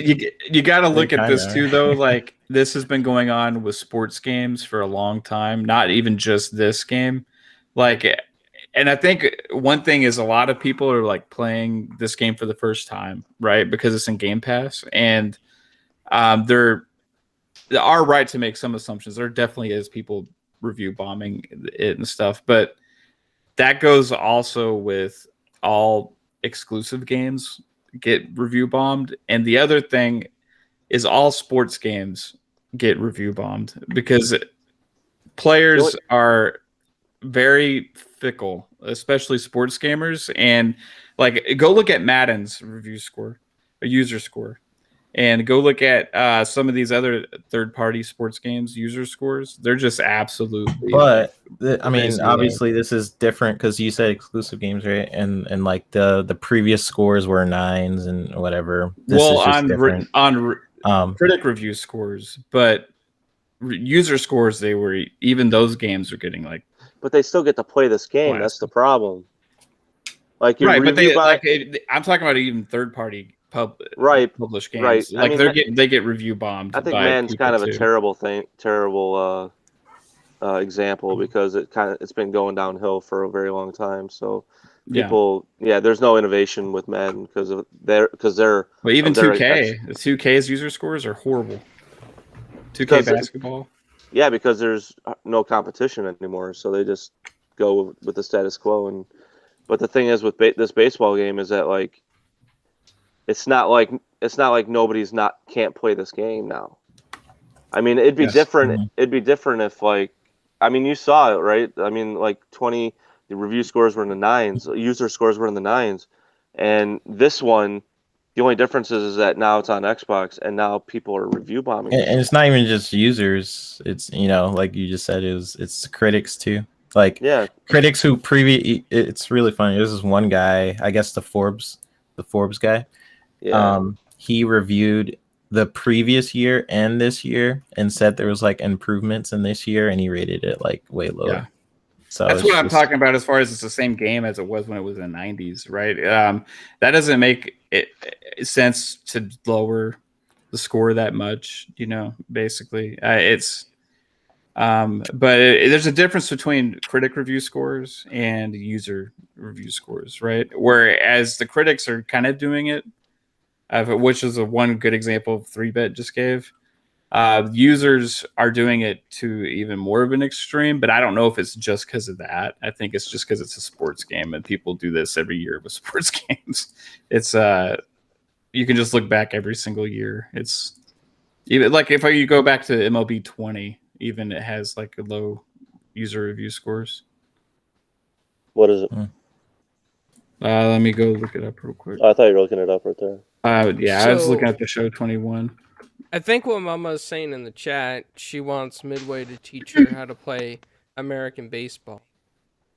Well, I played cricket with her. I played Cricket 19, which is the only cricket game on Game Pass.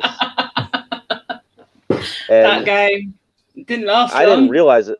Oh yeah. See, we're like, I'm like, you were pitching, or I'm sorry, bowling, and I was batting, and it just kept going and going. No matter how, I'm like, when does this end? And then I later learned that every player on the team has to bat. Oh, it's not a three. Game can go on for how long? Almost over a week. Midway. I take back everything I just said, bro. Okay. It's good. MLB The Show has a user score of 6.6. So, yeah, but on PS4, MLB The Show 21 has a user score of 3.7. That's crazy. So I didn't know it was that bad. Wow. I just remember. Y'all are 100% on. Y'all are 100% on that. I mean, that's crazy. There's just really mad fans who are mad about a game. It's tainted now. Our precious exclusive is tainted with green. So it's ridiculous. Yeah. So Cricket NBA 19... 2K1 has a 0.8. So does Cricket 19 have better scores than MLB and oh God, NBA? Can't. Cricket? Let me go see. Cricket, which one? Cricket 19? I think it's only like 20 gigabytes, that game. So the latest Cricket. I didn't know they made a cricket game. Cricket 19. 7, 8, Cricket. Everybody, just let you know, Cricket 19 is a way better game than MLB The Show 21 because it has a user score of a 7.9 on Metacritic. Oh my God! Go get that now. It's by Big Ant Studios. What is- 7.9. Okay, It I can played have it. 7 point. No. I played it. Here's my official review. Don't play it. Don't even download it. What is the critic score out of curiosity? And I'm Yeah, what's British. the At 19. The critic score? Oh, geez, I just got Metacritic, off yeah. of it. Hold on. How I can bring. people Oh, rate it 7.9. I really bet all put those me to people are work. British. 73. 73. So it's 5 Wow. points less than the show right now. Do y'all want to know what That's- Madden 21's user score is? It just Sure. goes Go to for it. show you, like, you know. 0.2. Oh my gosh! How many Based on reviews? 5,656 ratings. Yeah, 0.2. Yeah, Madden kind Wow. of deserves it. It'll change up your Yeah, game. Madden does deserve it. Exactly. What's another one? Let's look up NHL. Give NHL. 2K another shot at NFL, man. Yeah, they extended the contract, so I don't know when that's gonna happen. NHL 20 is a 3.7. Golf with your friends. Oh god, The golf with your friends is going I to be love like that a game. 10. It's probably like a 9 or 10. it's a funny game. I play it with my FIFA kids. 21 is a 2.4 on Stadia. Let's see what it is on Xbox. Yeah. 0.7 on Xbox. This is what I was trying to go with sports gamers. For some reason, they just review bomb everything. I've never played FIFA or anything, but I would just love to know like what the main gripe is about. Probably these games. Ultimate Team on these games and the My Team modes and the stuff. People are getting sick of it. Oh, yeah, Um, Madden? Madden is Ultimate Team. I gave up on Madden. I especially Yeah. gave up when, like, in the stands, they still had the previous year, even though it was a new game. Yeah. That's when I was like, okay. I mean, you're basically spending $60 for access to a storefront now, because that's where they put all the work on that mode. They don't put as much into the other modes anymore. Right? Listen So- to me, EA. Madden needs to be a release every 2 to 3 years with roster and content upgrades. That is it. That's what I think it should be. Don't worry about putting out a game every year. $20 to $30. That's what you should be paying for this game, anyway. So, because of how bad they're not really, like you said, they put the wrong year. They left the wrong year on the scoreboard. I mean, come on. Yep. Yeah, I can't believe they did that. I never even noticed. yeah, I remember seeing that.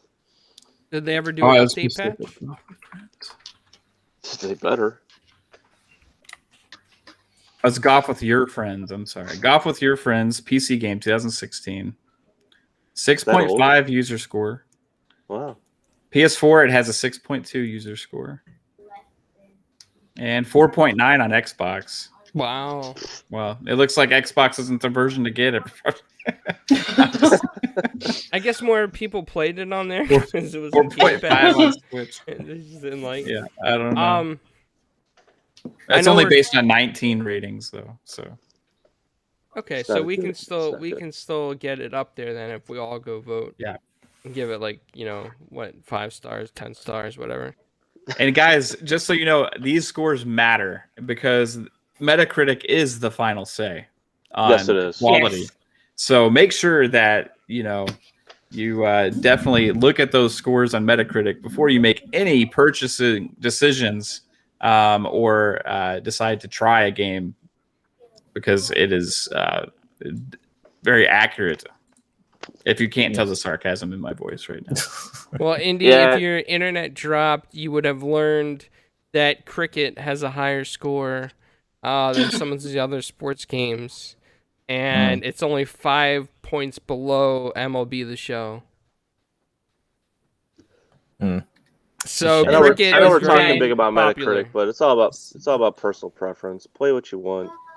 Yes. But at the same time, there is trends when it comes to numbers. So when you see stuff like this, especially when something becomes multiplat, it's just you can see the bias in it. So I mean, it's just It's a very clear bias. Like, you Yeah, can literally I mean- see the previous year and then see this year to see the Yeah. bias, It's hard to judge anything based on the user stuff, but especially on the critic stuff, you can tell, right?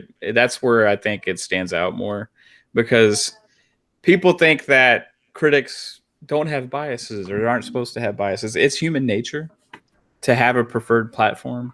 that you actually enjoy more, whether you want to admit it or not. It's like, so you're going to enjoy playing something, a specific genre more, on a certain platform more. And it may come through in your decisions and the way you think about things even if you're trying to not be biased. If you enjoy it more, inherently it's going to come through with your judgments and things like that. Right. You know, you make a good point, because there is a person on Twitter that I follow. Been following for a long time. Indie Gamer Chick. She's a really nice person. She does a lot of pinball, kind of like reviews and scores with her family. And she actually said this a long time ago, what you just said. She said there is no way to not have a preference of a game or a style of game that you like. Some people like platformers. Some people like open world style games. Some people like first person shooters. And that's just their preference, right? You can't take somebody who would give a first person shooter a 10 and then stick them into like a Super Mario Brothers platformer and expect the same result. It might not happen. And that was her point. And I kind of sort of agree, because I am partial to platformers myself and pinball games. Like I love those games. I enjoy spending time on them, and I could spend all day on Pinball FX3. And that is, it's not intentional, but I would probably rate Pinball FX3 better than some games that I've played, just because I love pinball. And it's not like I hate the other games. It's just more fun for me, And Indie Gamer gets in the chat. But we're actually almost on the 2-hour mark, and in Mama's land, it is probably like really late, and she's probably like falling asleep. And I'm nearly asleep, I think. She's got to get some MLB The Show in with Midway as well, so I can teach her baseball over cricket. Second Extinction time. It's some American football too. Teach her American football. Not that UK FIFA kick a ball that's round, like football. Yeah, some real football with pads and helmets and face masking and sacking the QB. You know what I mean? I coach it, so she better start understanding it, because I talk it. Oh. Okay. So we gonna have to coach her up midway. Yeah. I'll tell her what a holding call is. Rugby with pads. I think rugby's probably more violent. But rugby, kudos to those guys. They are beasts. Yeah. Yeah. PK, before we get out of here, is there anything that you wanted to say or elaborate on? Oh no, I'm good, man. Hey, you guys had a good conversation. I was just listening in. Glad to be here, man. It's good to hang out. I got some dinner waiting on me, so I'm looking forward to eating for sure. I had some Chick-fil-A, and I'm not sponsored by Chick-fil-A, but it's still sitting here. So we heard. Yeah. Is there Chick-fil-A in the UK? No. I told her about the cow commercials. That's a shame. That is a shame. It's a great place for a nice little bite to eat. It's a good The new chicken place we have here is KFC. Oh, I'm sorry. I know. I'm so sorry. You can only eat that for so many days in a row before you're tired of it. Yeah, I know. So PK, where can everybody find you, man? Well, definitely you can find me here every Thursday, hanging out with the crew, my team, and here for GQ TV. Definitely be on tomorrow, hanging out with my other brothers from another mother, GRG. We set times at 8:30 Eastern Standard, and definitely on Saturday with my big brother, 108 Dragons TV and the Dragons Den. We're gonna be having a good old time. Hey, pretty soon I hear that we're gonna have a special guest come on the Dragons Den. We're gonna be Mr. Hip Hop Gamer is coming through. So you guys gotta keep watching. Haven't heard that name in a while. Very cool, very cool. Yeah, it's gonna be an awesome show, man. And Lemon always brings energy to Dragon's Den for sure. And let's see who's next on the square list on my screen. So below PK is Mav. Mav, what's going on? Where can people find you, man? Hey, fun show today. You can find me on Twitter at Fun Speculation. YouTube, Fun Speculation. Tonight, Fun Pop Podcast, where we talk about movies, TV shows, whatever. Like we're gonna talk about our favorites tonight. We're gonna dive deep and say, hey, what's your favorite movie of all time? What's your favorite Marvel movie of all time? We're gonna find out some juicy information from our panel. Also, guesting tonight with 3-Bit and Psychonauts, and I will be Steel Rain, and Pong Soul will be there. It's going to be a blast. Then tomorrow night, Friday nights at 9 p.m. Eastern, is Xbox Ultimate Podcast, and we have Bad Bit. Joe himself is going to do it tomorrow. It's going to be a blast. We're going to have a great time tomorrow. So again, that's Xbox Ultimate Podcast, Friday nights at 9 p.m. Eastern. So check that out, guys. Appreciate all of you here and in the chat. Y'all were awesome. Thank you. Midway? Cool. Yes. Where can people find you? You can find me in this basement. No, I'm just kidding. Locked up. There's a gate, so the dog didn't get through. But yes, Midway 8 Monster on Twitter. Also, that's pretty much it. But I'm glad to be back. It's been like two and a half long months. Doing another passion that I love. Coaching football. So I'm really glad to be back and be talking with all of you guys on another passion that I like to talk about. 3-Bit, thanks for coming by. PK, always a pleasure. Mav, 3 quarterbacks were taken in the first 3 picks. I can't remember the last time that ever happened. And that Mama Rocks, I see you here, but I'll see you later. And Clowns, always a pleasure. Thanks for keeping me on retainer. And I hope to come back next week and have another good time with you all. Thank you very much. And 3-Bit, where can people find you when you're not giving out secret information? I'm just kidding. Well, you guys can find me tonight on Fun Pop. I am on. I just keep saying I'm on Mav shows. Just go to Mav and you'll probably find me at some point. But I do have my own YouTube channel. It's the Video Games HD. I just been busy this week, so I wasn't even sure if I could podcast this week. I'm trying. I'm going in and out of working and podcast, so it's working out a little bit. But yeah, that's pretty much where you guys can find me. My Twitter is the VGHD. And for all you don't know, we joke with 3-Bit because he's got like a funny poker face. And he's always smiling every time certain topics come up. So it's just a joke. Don't think he's giving out secret info. We just try to ask him on the shows a lot. But it's just a joke. Thank you. He's just a happy guy, that's all. Yeah, he is a happy guy. Yeah. And Mama, where can people find you when you're not playing cricket? Okay, I don't play cricket anymore. You can find me over on Twitter, that Mama Rocks, and you can find all my work over at mulehorngaming.com. It's been good to be back.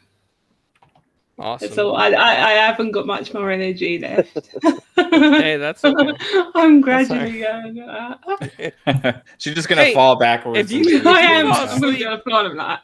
If you fall asleep on the show, I mean, there are people that watch sleeping streams too. So yeah, no, that's creepy. So I don't want to watch it.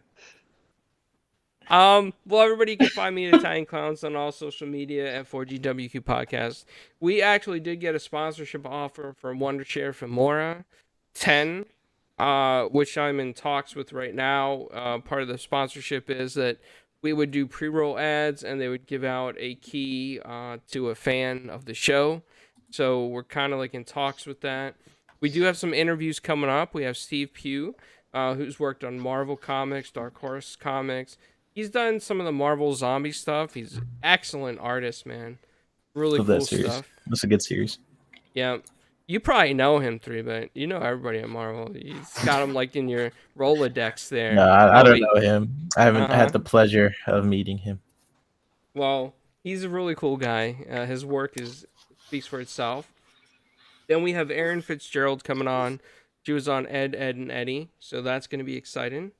And I have an article that's coming out in Wired, which should be soon, hopefully. Very excited about that. So yeah, so everybody, see you guys next time. Next week, same time. Hopefully the same crew, and hopefully more information from 3-Bit. Later, guys. Bye. Bye. Deuces.